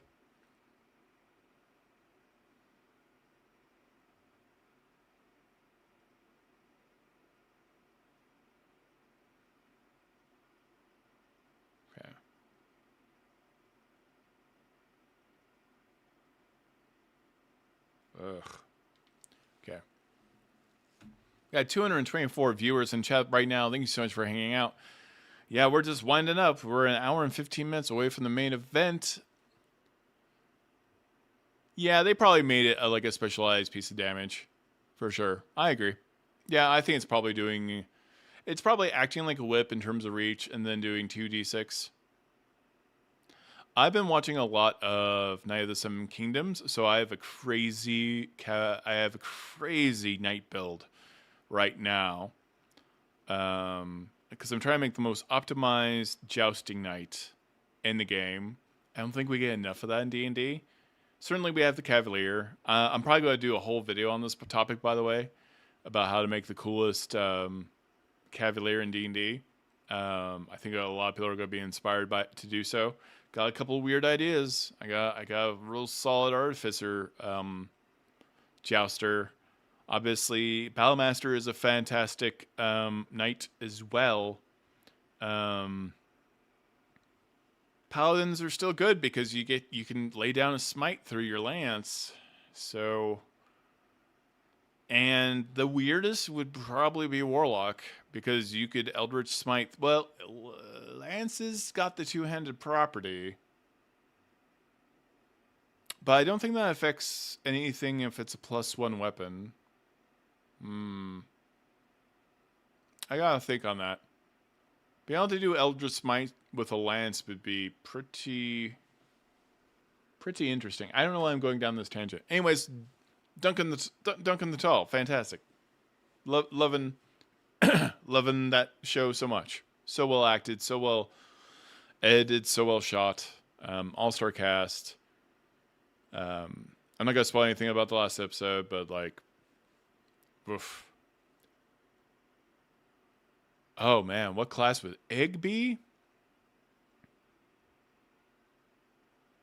I think he's a little bit bard at this moment. I mean, he's doing heroic inspiration.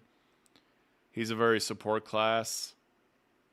Or he could be a little kid with the leadership feat where Egg is cheering him on and giving him some hit points.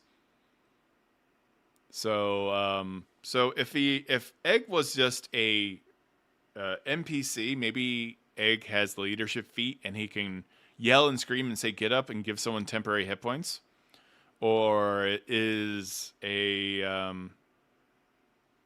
I don't think Eloquence Bard. I think maybe a Lore Bard because Egg makes a lot of drops about lore. Yeah. The show's been amazing. I mean, I'm completely in love with the show. And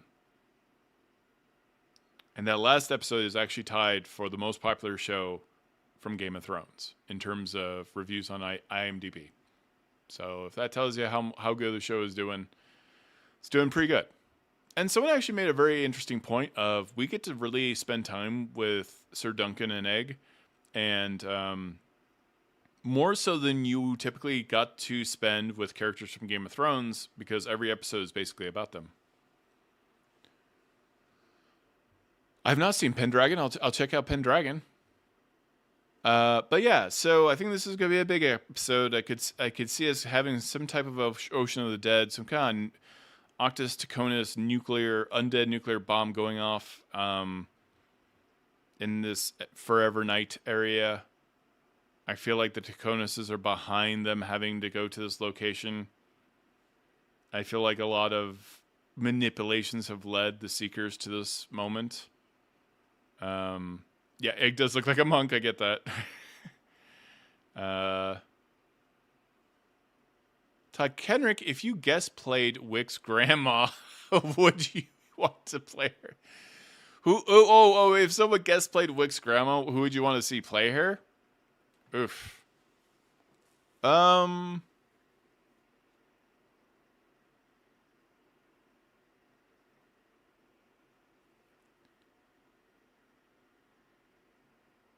Olivia Cole, which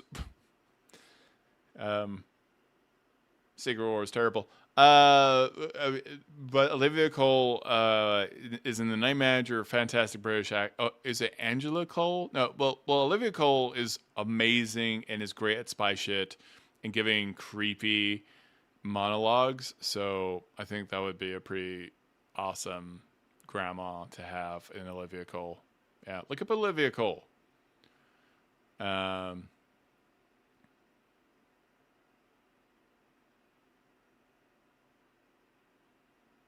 Yeah, Olivia Cole feels like she could give those speeches that we've seen so far.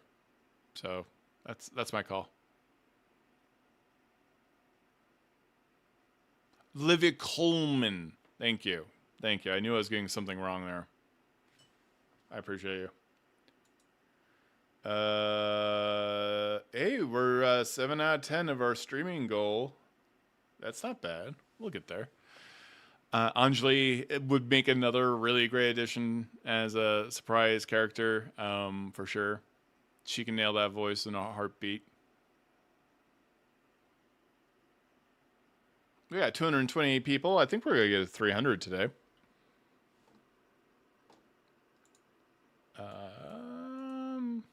What are everyone else's theories so far?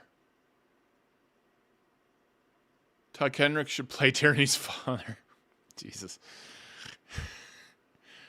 I have played the devil multiple times, or a devilish character, so that wouldn't be too much of a stretch, for sure. What am I looking for here? Looking at my notes. Yeah, I think we all came to the conclusion that was an improv moment between Brennan and really Ashley Johnson as a Vaelus, because there was such a high roll that something is going on with Aranessa.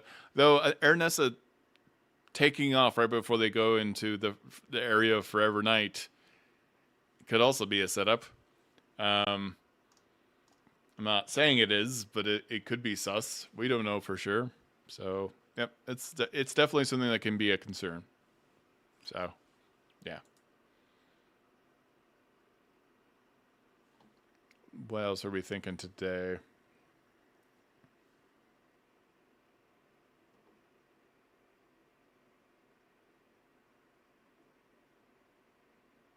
Oh, are we talking about what you get to play? Yeah, most people play one-shots. It's definitely a thing.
Charles from 2450. Oh, thank you so much. Sorry, I was checking chat. Charles 2450 bets on whether Tachonis, whether Octus's follower will betray him. Yes, or the character is going to die in some unceremonious way. That character is still pretty sus into what their actions were here at the end of the game. The last episode. I think we don't want too many NPCs hanging out the group. I think NPCs who are hanging out with everybody are always kind of an issue. Yeah.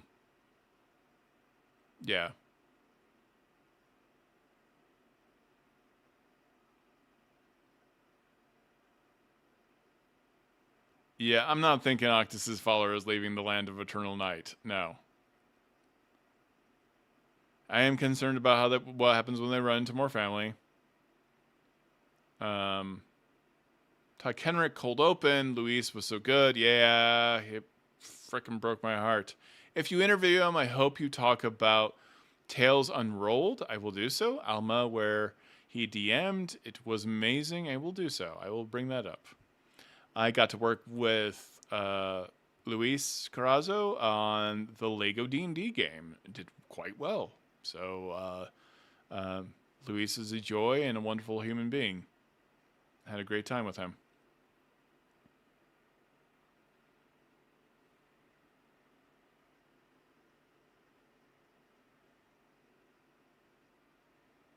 I fear for Thaisha, since she went down last time for being reckless when Octus was in danger for her son. She will fall right into a trap. That would be dark. And Hal, I don't know what that would do to Hal. I think Halden Fang will go a little bonkers if that was the case. Just definitely leans into tragedy. Can you imagine if Hal lost both his former wife and also son? Oof. Yeah. Boy, that scene, I will say the biggest banger of a cold open still goes to Bolaire. What a...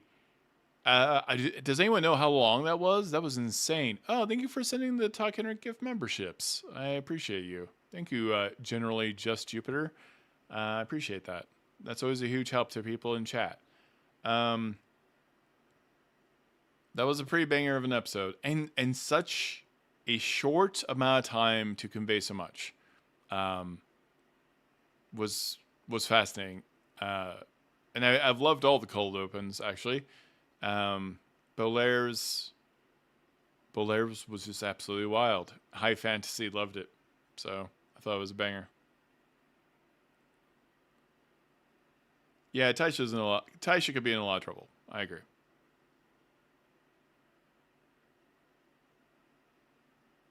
I think we're losing people. Certainly, we're losing a lot of NPCs. I don't know if we'll lose a PC this game. I think it's pretty dark. I think it's trap. That's my opinion. I mean, even being chased by those undead creatures could have just been them trying to spur them on, not think rationally about things. Hub Trucks, thank you for the $4.99 super chat. Ty Kenrick, any interview with Lore Keeper Danny would be welcome. About the show so far, yeah, I actually need to reach out about interviewing Danny. I think that would be fantastic. It'd be great to have Danny on the show, or just do a separate interview about the show. I think it would be super fun. Thank you so much for the super chat. I appreciate you. Yeah, 100%. I think it's a trap. I'll be happy if it's not. Happy to be wrong. I just have a very schemery dungeon master mind sometimes. So is it something I would do? Yeah, 100%. I would do something like this to them. For sure. Got 220 people in chat. Oh, hey, we had our goal. Thank you, Hub Trucks. Thank you so much for the $1.09 super chat. I appreciate you.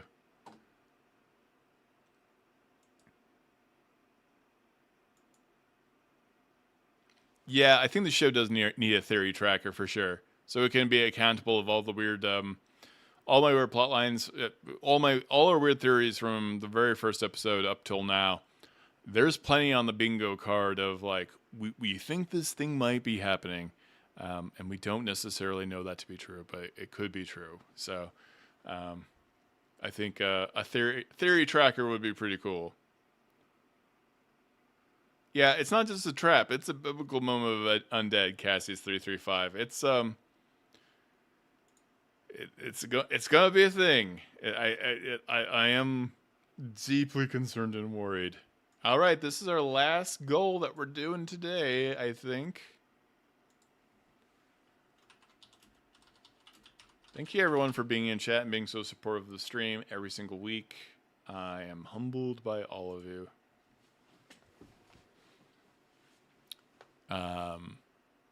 This is starting to remind me of One Piece. Yeah, there's a little bit of that element to this show for sure. Yeah, I'm excited for any new experimental show. Really drawn well. Seems really fun to me. Oh, really well drawn. Sorry. I was thinking the new live play show. I would like a map. I would like a map at this point. I would like a really cool... I would love a map being drawn in process. I think that would be pretty cool.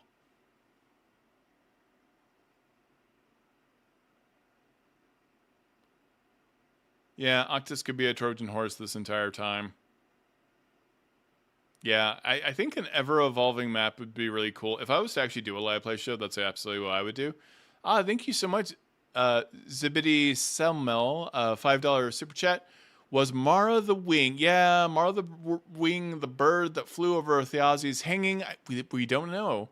And did she save his soul? That's what we don't know, and we're still trying to figure out what all that meant.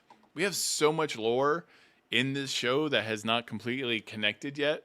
I feel like Brennan must just have sticky notes and string everywhere. Somewhere in his apartment. That's my suspicion.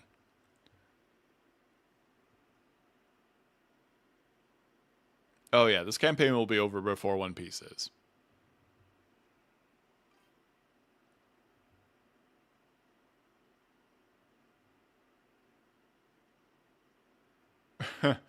Someone need to play the new cartographer artificer. That would be pretty funny. If it was actually the map drawn by one of the characters, would be pretty fun and cool. Especially if that character was new. Like if it was like Tyranny or something, or a new demon that was completely new to this environment, slowly categorizing it. Actually, that's a pretty good hook for a live play show where they're not even from that world.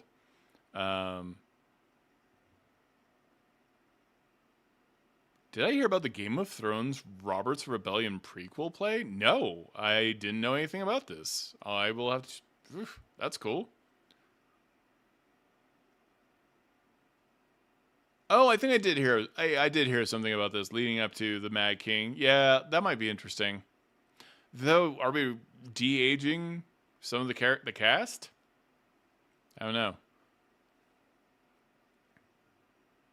But if Octus just being in the Eternal Night, I think Octus being in the Eternal Night is not. It's something is going to be bad about it.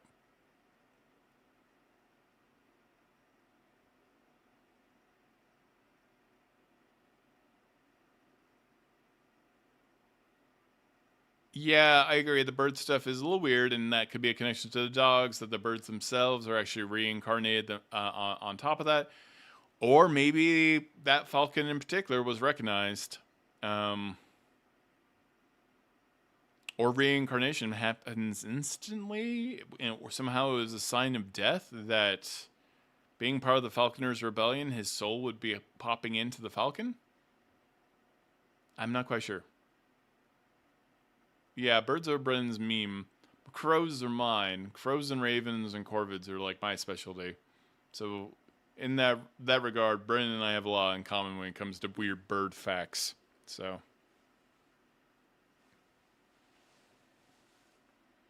we are officially 1 hour out. We are at 233 people. I think we'll get to 300 before we get done. Always nice to have a goal. I appreciate one in chat. If you are new to the chat, we have a bunch of really smart, incredible people from all over the world, all talking about Critical Role. We sit here and we give our conspiracy theories. We kind of bounce ideas off of each other. I've been covering Critical Role for 10 years now, since Campaign 1. Been doing interviews with the cast. I've been doing I even did live play shows set in the world of Exandria, which was pretty funny, with permission. And then no, in Wildmount. Checking the math on this right now. Yes. And then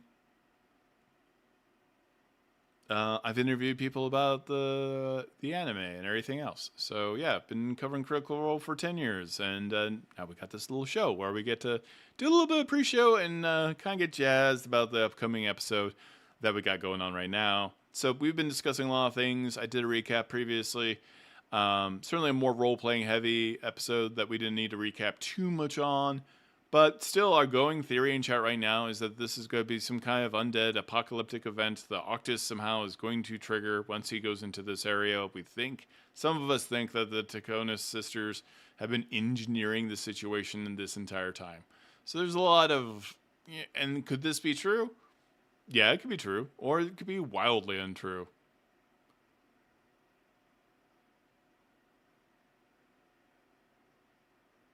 Thaisha's son coming back as the Hound of Tiffany would be pretty wild.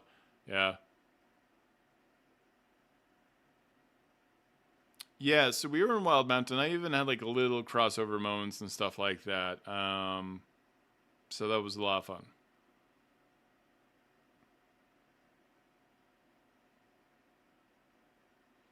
So that's where we're kind of at now in terms of what our theories are. We're curious about what your theories are. Go ahead and shout them out into chat. Super chats help the stream. But if you don't have money, that's 100% okay. You can like, subscribe, leave a comment, share the fact that the stream even exists to other people. How many level ups, Charles, 2450? How many level ups did the soldiers have? Just one. They only had the one level up. So I think after this episode, next week, probably Wednesday, we'd have a 20-minute episode, 20-minute VOD drop of them preparing their characters for level up is what I suspect. Yeah. And we're about that time, and I think those level ups will happen during the combat to make it more dramatic. That we'll find at the end of this episode. I think we'll have a halfway mark for combat. Half of this episode will be combat. Half of the next episode may be combat. That's my kind of theory right now. Could be wrong. We got 230 people. We're climbing. We're going up. Murray, yeah, I think most of us are landing on Murray. Might be due for another flashback for sure in the cold open, so I could see that. I don't think anyone else, but and we called Azune. We've called a lot of the cold opens actually, for sure. So pretty proud of us in that regard.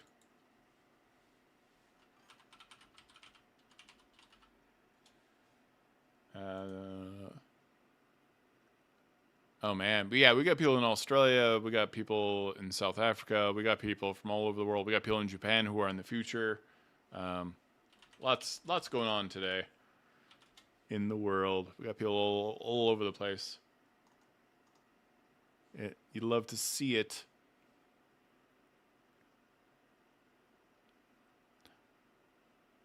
Are you Hub Trucks? Oh, you're talking to Hub Trucks. Okay, good. I'm not sure Ernest is going to make it either. That could be an off-screen death. We'll see. Yeah, I think that's valid.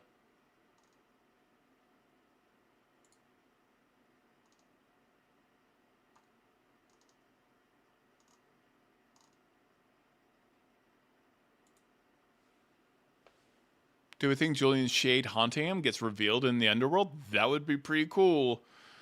I do suspect something is going... I think there's going to be a very specific narrative thing that happens when Julien hits level 3 and turns into a full-blooded Echo Knight, I believe. Mark Stewart, cold open the final days of the Shapers. That would be wild. The final days of the Shapers as... Can you imagine if we had a cold open that was not with the cast? I'd totally do it. I would have guest stars only for a cold open showing the end of the Shapers. The gods. Can you imagine if we had a... the Shaper gods are a completely different cast, and this whole time there's 3 tables, and here's this other table that went through a one-shot. Oh my god, this is a good idea, actually. This is what would be really cool if they had done this. If you had just done another show that was like a 1 hour, like a one shot that was 3 or 4 hours where they're all playing the different Shaper gods and they get killed, and then we cut to them periodically in the cold opens or in the middle of episodes to give you reference to how we got here. That would be some wild editing in putting the show together, I would say. I would totally do that. Yeah, that'd be dope. Just, it's like Anjali. It's like, yeah, it's all these other people that have been on Critical Role before. Maybe some surprise people from Dimension 20. That would be cool. Sorry, I'm really into this idea.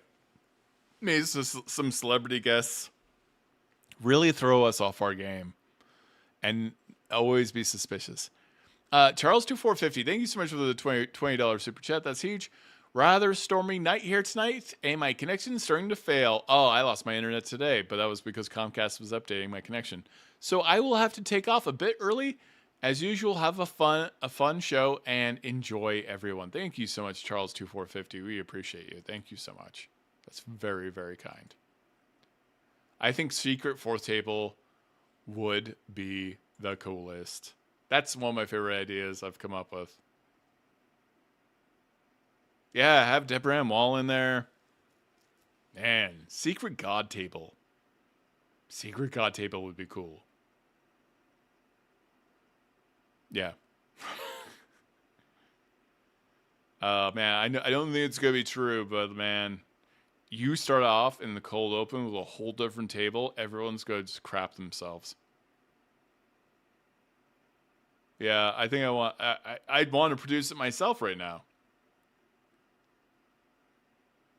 I really like out of the box thinking. That's why I did the Suicide Squad type live play show. It did really well. It was Legends of the Multiverse. Our last guest star was Matt Mercer as Boo. We didn't even advertise that Matt was going to be in it. And so I had different ideas for the second season of that show that was going to be even crazier and kind of exhausting. But yeah. Yeah, I think that could be really fun. Secret fourth table. Kill one of these tables, and then there's a fourth table. So those are my wildest ideas. Like, kill a table, send them to the underworld, or we don't see them ever again. Just a TPK, and we've just lost this entire group. And then we've got another table that kind of gets inserted into the situation. Another crazy thing that could happen.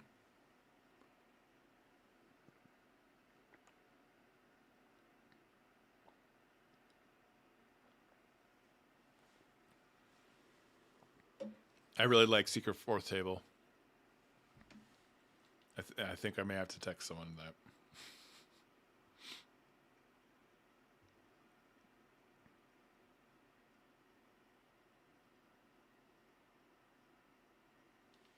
God, that would be fun. I cannot stop thinking about it. It's one of those ideas you can't stop thinking about once you've said it. So we are 45 minutes out. We got 217 people watching, or 230. The numbers are kind of fluctuating pretty wildly today. As always, one of the best ways you can support the stream is to let other critters know on Facebook, on Reddit, that we've got a pre-show here. That is always the most helpful thing that you can do for the pre-show as we warm up. And yeah, we could have Lou Wilson, Chris Perkins, Jeremy Crawford as celebrity guests, all as different gods of that world. Would be pretty cool.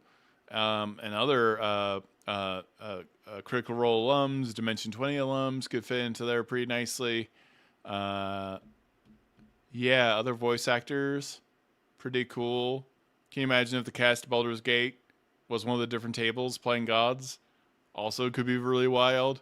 I do a lot of really nutty things. If I had the power of Brennan Mulligan and the power of Critical Role combined, I would do some pretty off-the-wall stuff to subvert people's expectations.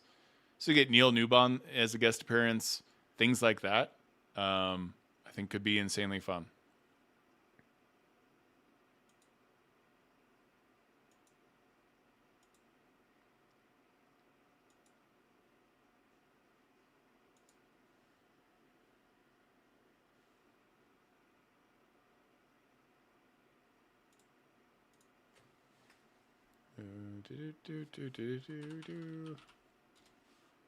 So yeah, I think that's my favorite current wildest theory.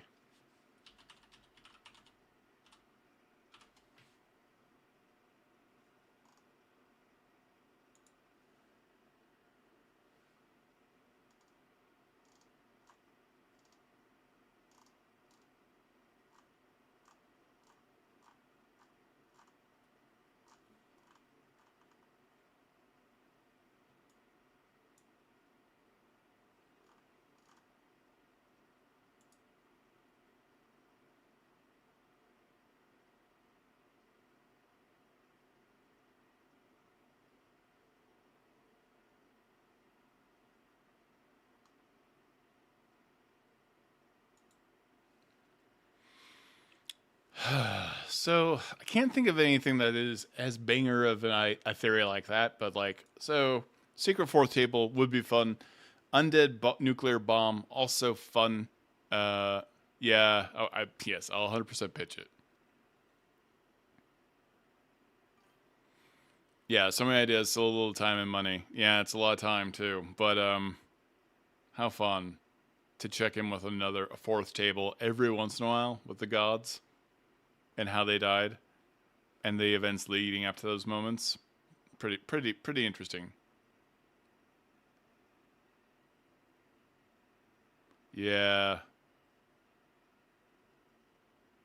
It'd be a hell of a way to find out that one of the secret fourth table would be a hell of a way to find out that one of the gods. Okay, so this is what I would do. Secret fourth table would be a table of the Shapers, all-star cast, and they keep complaining that one of them has not shown up to this meeting of the Shapers. And then when that person does finally show up, maybe a couple of cold opens in, the reveal is it's one of the members of the current tables, that we secretly have a god amongst them. That secretly someone who shows up at the table is like someone we haven't seen their past of. Or someone with fake memories like Vaelus. Or it's Bolaire. Yeah, Bolaire shows up. It's Taliesin playing him. And so it's kind of that Battlestar Galactica mic drop moment where you're like, oh god, they are amongst us. Secret fourth table. I love the secret fourth table conspiracy. Can you imagine if I was right, if I'm right and it happened tonight? My mind would be blown. We are 45 minutes out. Thank you everybody for being part of chat as always. Hey, the best thing you can do to support the stream, drop links in Reddit or Facebook groups. Let your friends know who are also critters. That's how we grow the stream and benefit everybody else. Everyone's super giving in here, giving out gift subs and everything else. All of that stuff is infinitely helpful. So I appreciate everyone here. Yeah, I think Taliesin would be the one we would suspect the most, for sure. I love how wild we've gone with the theories. So.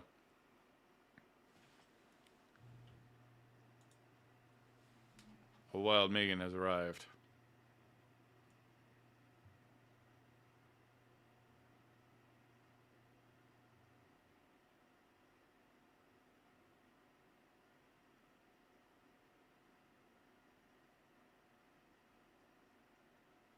I think I should stop having green tea. That's my suspicion.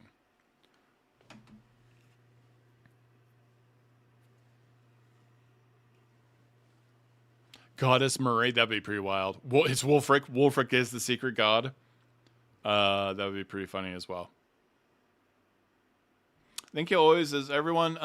We also appreciate supporting us on Patreon. We got a lot of different membership options on Patreon. That's something you can do. But you can also drop a super chat here. You can gift subs to everybody else. That helps everyone who's in chat right now. That's the kind of stuff that helps. Also, like I said, sharing super helps as well. Tehor being a god would be pretty wild. I think that's pretty nuts. So, bringing it back down beyond secret fourth table, I think we could be looking at. I think this is a trap. I'll be happy if I'm wrong. But I feel like this is kind of the mic drop, act 2 kind of situation that we run into.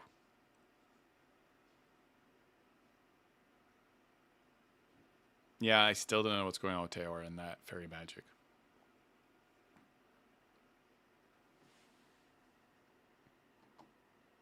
Tehor is sus.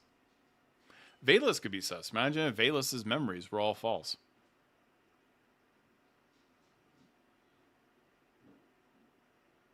Another Tyranny cold open would be fun. I would like to learn more lore about demons and whatever is going on with sewing people's shadows into other people. That stuff is bizarre.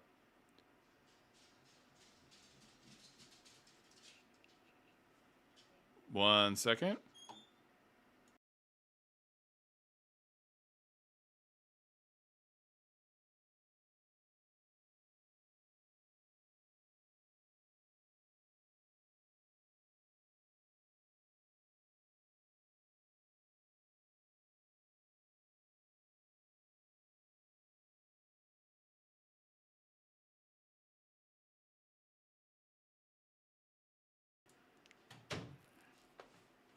That's my wife, everybody.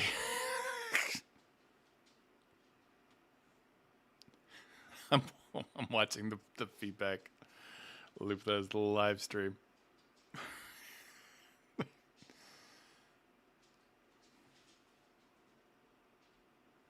A wild wifey appears.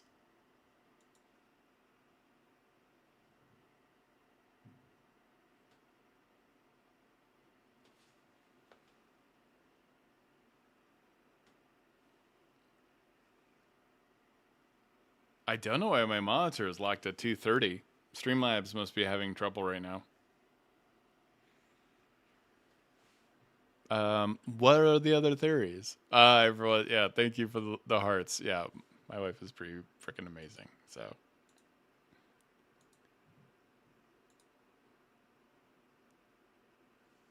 oh, we got 100. Whoa, what? What? I'm checking something right now in chat. I got 36 people watching on the shorts.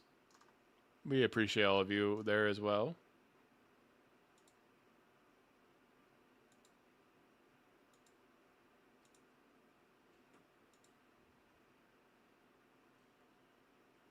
I went to that.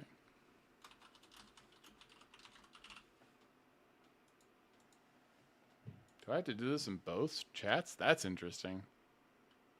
Okay. Seems like extra steps, but I don't know. We're 100% getting combat tonight. That's my call. I'm saying we're 100% getting combat tonight. Maybe that combat gets resolved early into the episode after this one. And I think they'll be in combat. I think it could potentially be so much combat in the situation that they're going. Though they themselves are the Seekers, and combat isn't necessarily the thing they as a group are the most interested in. They're most interested in the Seekers. I mean, into finding out new information, discovering things about this world, and they're going right into the most discoverable part of the world. So that could be the thing that happens. So I could be wrong about the combat. It could just be they have to bear witness to some pretty dramatically intense events that occur, and I could see that happening as well. 100%.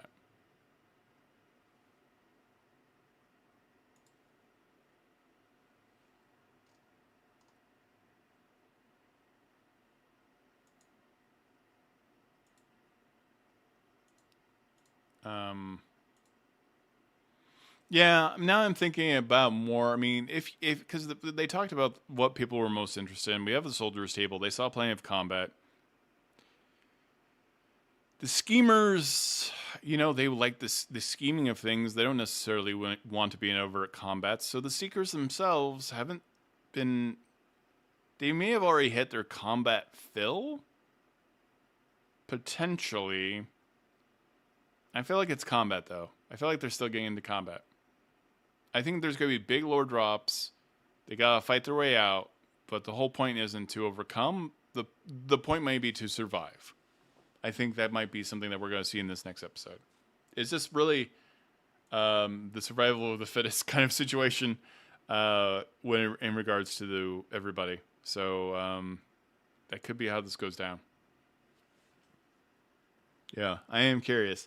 I'm curious if we'll really see a true separation, because the soldiers table had lots of seeking, I would argue, in terms of the nature of the universe when it comes to the Feywild and a bunch of other things, the nature of belief and the magical items that Thimble is using. I think that's all very seekery stuff. So I wonder if there's like a really true cut and dry delineation. I can't say that word very well. Between these three tables, as much as we kind of felt there would be. Yeah, I'm pretty curious.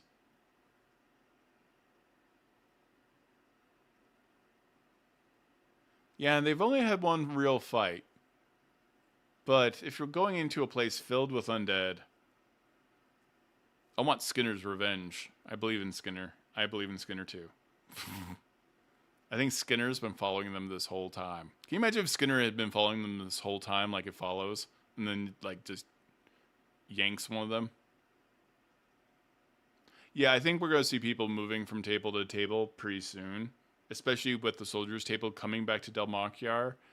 We may see even this table come back to Del Markyar all at the same time, along with and reunite to the schemers table. I think Del Markyar is still the kind of the hero city of this entire world. So they could be popping back for sure. We are 35 minutes out, everybody. I put my hat in you is one of the most disturbing things I've ever heard come out of Brennan Lee Mulligan. Right up there with the Sauron speech from Trump. That was also pretty alarming. That was amazing. So yeah, I'm very curious how this plays out. I almost wish we did a post stream. I don't think I have the energy to do that, and I think everybody else here would be sleeping. But maybe, yeah, maybe I'll stream on the weekend or something like that to catch up if it's a big drop. I don't know. I've been hit and miss on doing reaction videos.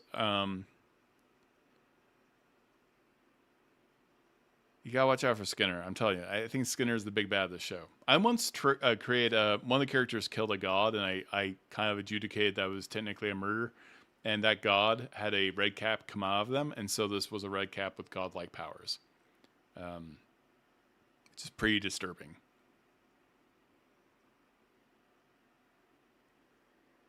We are at 6:27. We're basically effectively 30 minutes out.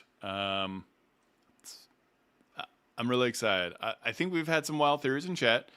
I think we got to start pinning those in the comments. Maybe we'll start using the comment section. Well, we don't have comments on live streams. Do we have comments already available? I don't think so. Yeah, it's just chats. Maybe we start pinning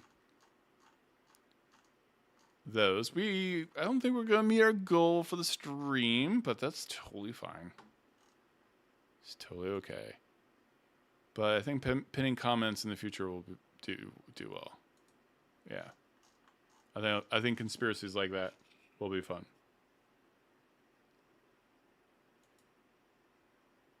Laws are threats. Yeah. That is wild one. That red cap is a gold cap. God cap. Thank you, Mark Stewart. I appreciate you. Thank you for the super chat. We've got 221 people in the stream. We are ramping up to not the final episode. The penteplet? I don't know what that word is. Episode before we leave the Seekers from some time. It feels like we've barely been with the Seekers for some reason. Maybe that's just the kind of flow of time and how that's working. But yeah. Another wild Megan. Arr!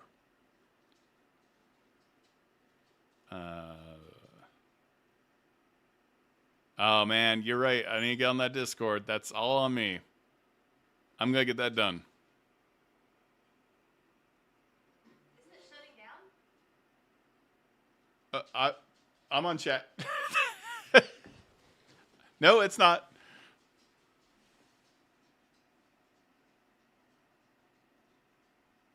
Oh, big shout out to Jacob for the $10 Patreon membership. Appreciate you. Thank you so much.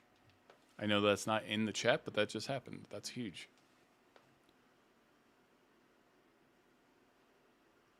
I think the Soldiers Table is going... J Habit, I think the Soldiers Table is going to cut into the Seekers time frame, so we get a shorter Seekers Table. That could potentially happen, yeah. I see that. Right now, the smart money is on a Murray flashback of some kind. So we'll see if we're right again. Everybody here was right about Azune having a flashback, so that's very possible and likely. Yeah, the holiday break definitely put weeks on things, so it did feel a little bit longer because of that. That's for sure.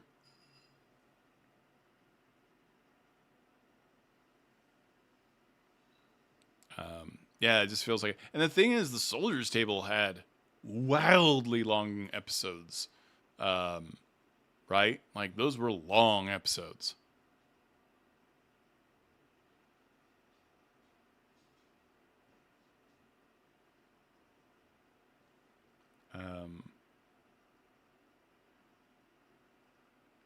Thank you so much, AM Rosa 10. It's Thursday, everyone. Enjoy yourselves. I agree. It's a good time to pop some popcorn. Hold your butts. Avoid the castle, apparently. I still can't. I'm still laughing about Julien and Thaisha. Their interactions in the last episode were absolutely gold. I could not stop dying. I mean, I couldn't stop laughing. Some of the funniest moments in the entire game. Going to be crazy to animate in an anime. I think form will be really funny to see as well. Yeah, for sure. So.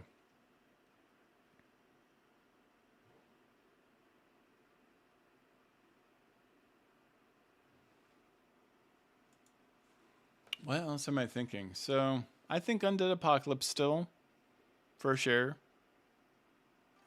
I'd like to get a little bit more insight into Murray. Baby Wick would be a bizarre flashback. Yeah. Kattigan could get cold open as well.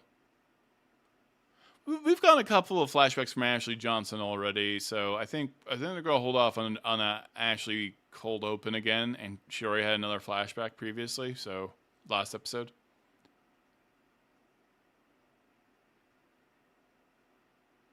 Oh, Wick and his girlfriend would be funny.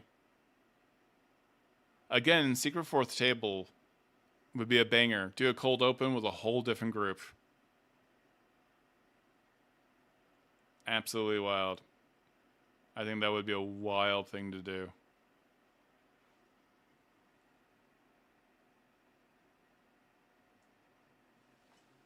Am I missing anything to it? I don't think we need a recap. Yeah, I feel like there's a lot of weird conjecture having to do with Wikander's girlfriend. That whole scenario seems to be it feels like there's something going on there. And I feel like we can get so much more lore about God, is it too soon for a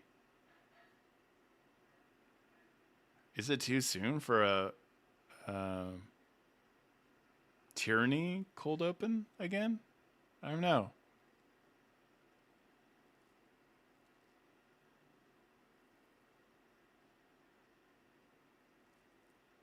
Oh, it's called Castle Torch.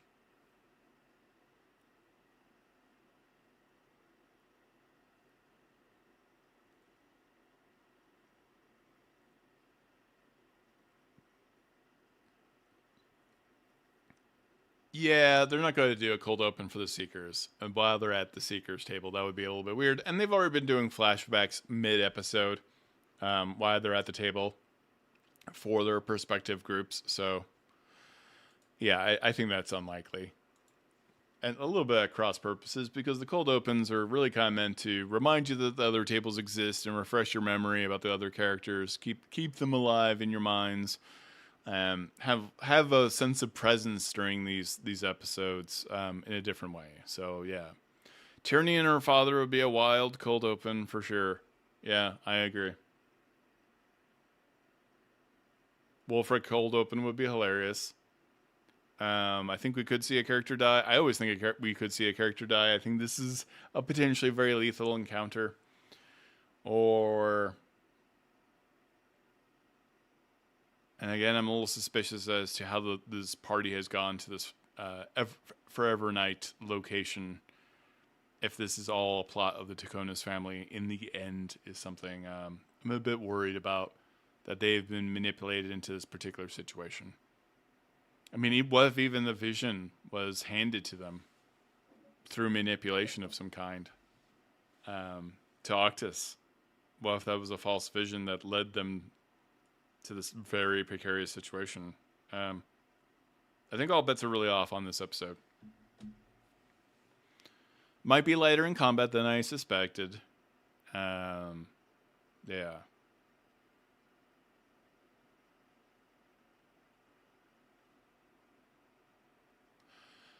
Yeah, I think I'm ready.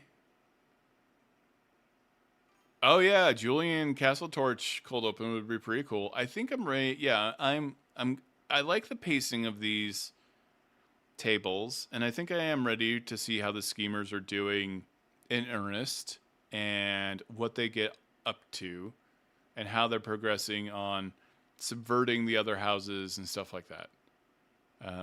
Kattigan cold open definitely in the cards. I think you're right. Um, yeah. So I'm trying to think of anything else. We've gone through a lot of theories in the last 3 hours. So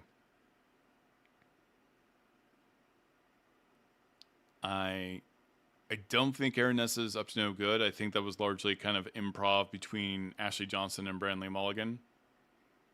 Though, could be sus that Aranessa decided to bug out at the last minute. Todd always thinks that someone's going to die. Yeah, that's true. I don't say that every episode, actually. When that handmaiden got her head smashed in, I was concerned. That seemed like a volatile situation. So,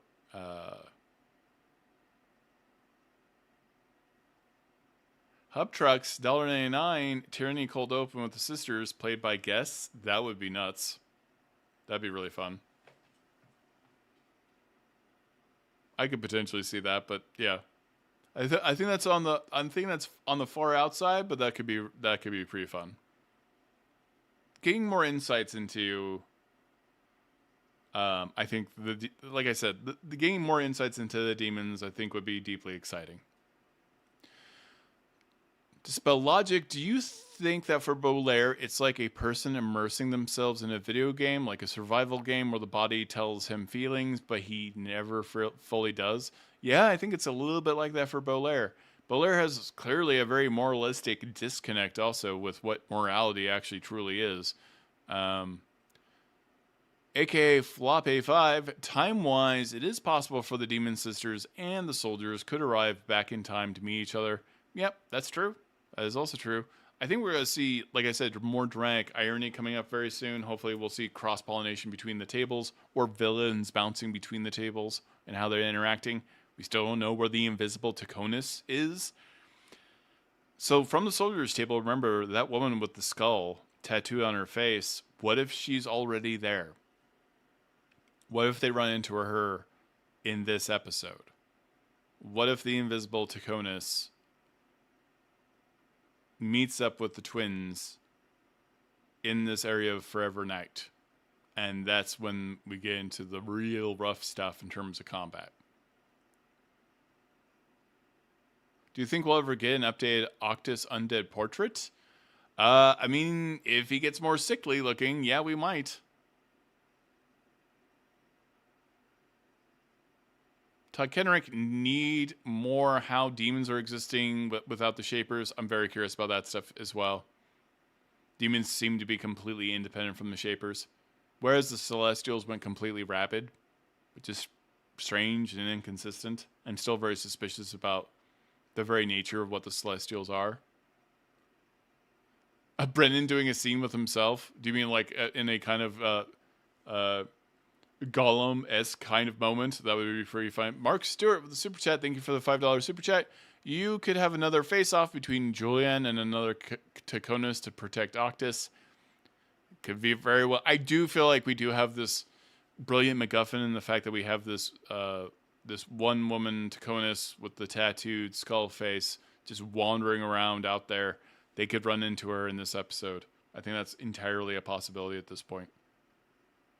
We are 20 minutes out. Hey, everybody, jumping into chat right now. We appreciate you. We are 20 minutes out from the main show. We appreciate you jumping in. Shout out if you're new to chat. We're just hanging out, flinging conspiracy theories about tonight, right before the show begins.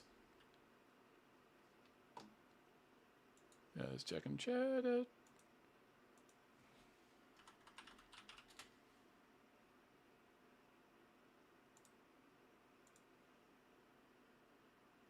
Yeah, we're almost there. We're getting there. We're getting there.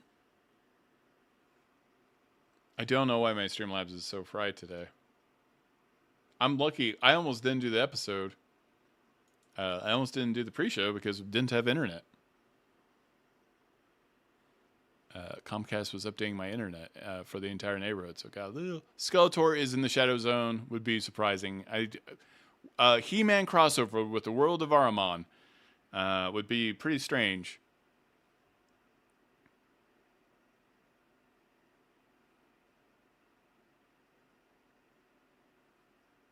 Yeah, they might be too far away from each other, though Dimension Door is a sucker. Or teleportation circle. Primus is my current suspect for being the big bad, maybe not for the entire campaign. Yeah, I tend to do layered villains where it's a boss of a boss villain. So you kill the initial villain that you introduce in the storyline, and then you run into the big villain. Or it's a situation where you have Darth Vader and then you have the Emperor. You kind of have two tiers of villainy, one being the ultimate villain. In the end, that's something that's pretty common in narratives. I still am holding out hope that one of these characters is a villain, and we don't know it.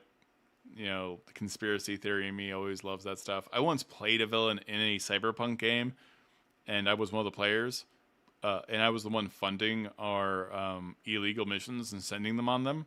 This took so much work; it was exhausting, and mostly it became a game of me having to like keep track of the money I was paying the other players. The players didn't know I was the guy hiring them to do these jobs. It was actually very meta. I don't know if meta is the word. It was I was playing a whole different video game than they were. A whole different tabletop game. I had basically written myself into. I don't think they're going to be doing any plane hopping, but teleportation circle could certainly send them around the world pretty rapidly. Cyberpunk's a great game.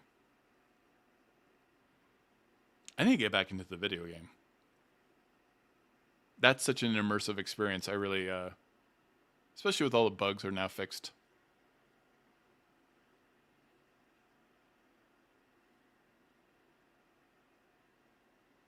Yeah, I mean, Taliesin clearly is at least an aspect of the trickster god, in my opinion, and so are all the masks potentially. I think that can be a concern. We are 15 minutes out to the main event. Thank you all for hanging out. I appreciate it. We got 228 people in chat right now. Thank you for showing up. Don't forget to like and subscribe. We got super chats. We got the whole thing. Thank you for supporting the stream, as always. Cyberpunk Tabletop is a lot of fun. Video game was a ton of fun as well. Really captured the vibe of Cyberpunk. I played a lot of Cyberpunk. It was one of my favorite games right there with Vampire Masquerade and D&D. I have the new starter set. I haven't been able to play it, but I do have it. So Cyberpunk's pretty cool. But yeah, well, we'll see what happens. Come back to this video. Hey, you know what? Find this live stream and leave comments about what we got right, because we had some pretty wild theories in this chat, and I'm very curious if they come to fruition. Yeah, I'll have to check out running the jump starter kit for sure. So we're 15 minutes out right now. I still think apocalypse. This could be an apocalyptic event. Maybe it's too soon in the campaign for something that deadly. Maybe they're gonna draw things out a little bit more than that. I honestly don't know. But Act 2 always feels like a mic drop moment, and this is kind of in the Act 2 scenario potentially. So I don't know.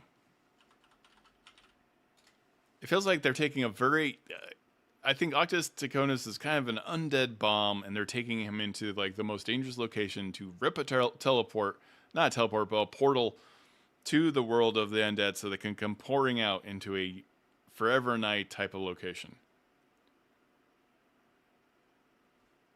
Oh, Brennan very specifically said Misty's Step is the only teleportation left after the Shapers died. Fascinating. I did not remember that. Thank you for letting me know.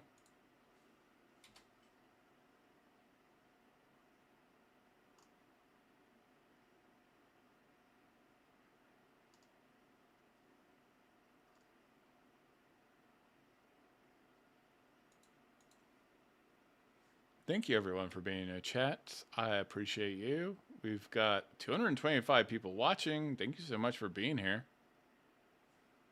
Here at the end of all things. No. Yeah, I think Apocalypse is definitely on the menu. Thank you, Hub Trucks, for the $1.99 super chat. Yeah, we are kind of suspecting that Bolaire could be, in fact, a shaper. We have a lot of suspicions. Yeah, it could be a middle act.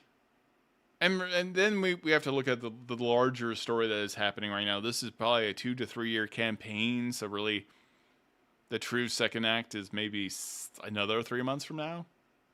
Ish.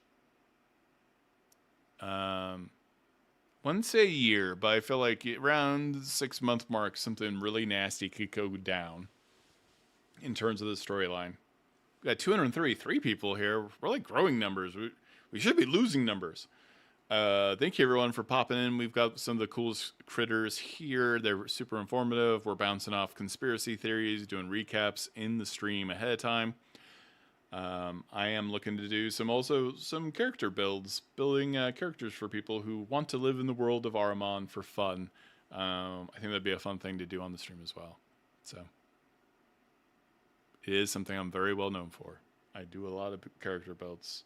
So thank you for hopping in chat. I know we're all excited. I think this is going to be a banger of an episode. Certainly a lot of lore drops, if not some exceptionally deadly combat. We'll have to see. Deadly, I mean, by necessity, because we'll see a lot of undead. But I feel like I got a bad feeling about this show. That's about this episode.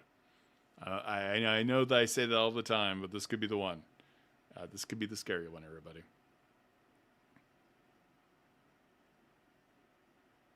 Yeah, we don't think that Hub Trucks. We don't think that Bolaire is completely a shaper. He just may be the fragment. Yeah, it's episode 16, Mario. It is nuts that is already. We're already at this point, and when you think about it, like 16 times 3 or 4 or 5, I mean that's 50 hours plus of Ahriman content. That's multiple seasons of a TV show already that we've gotten.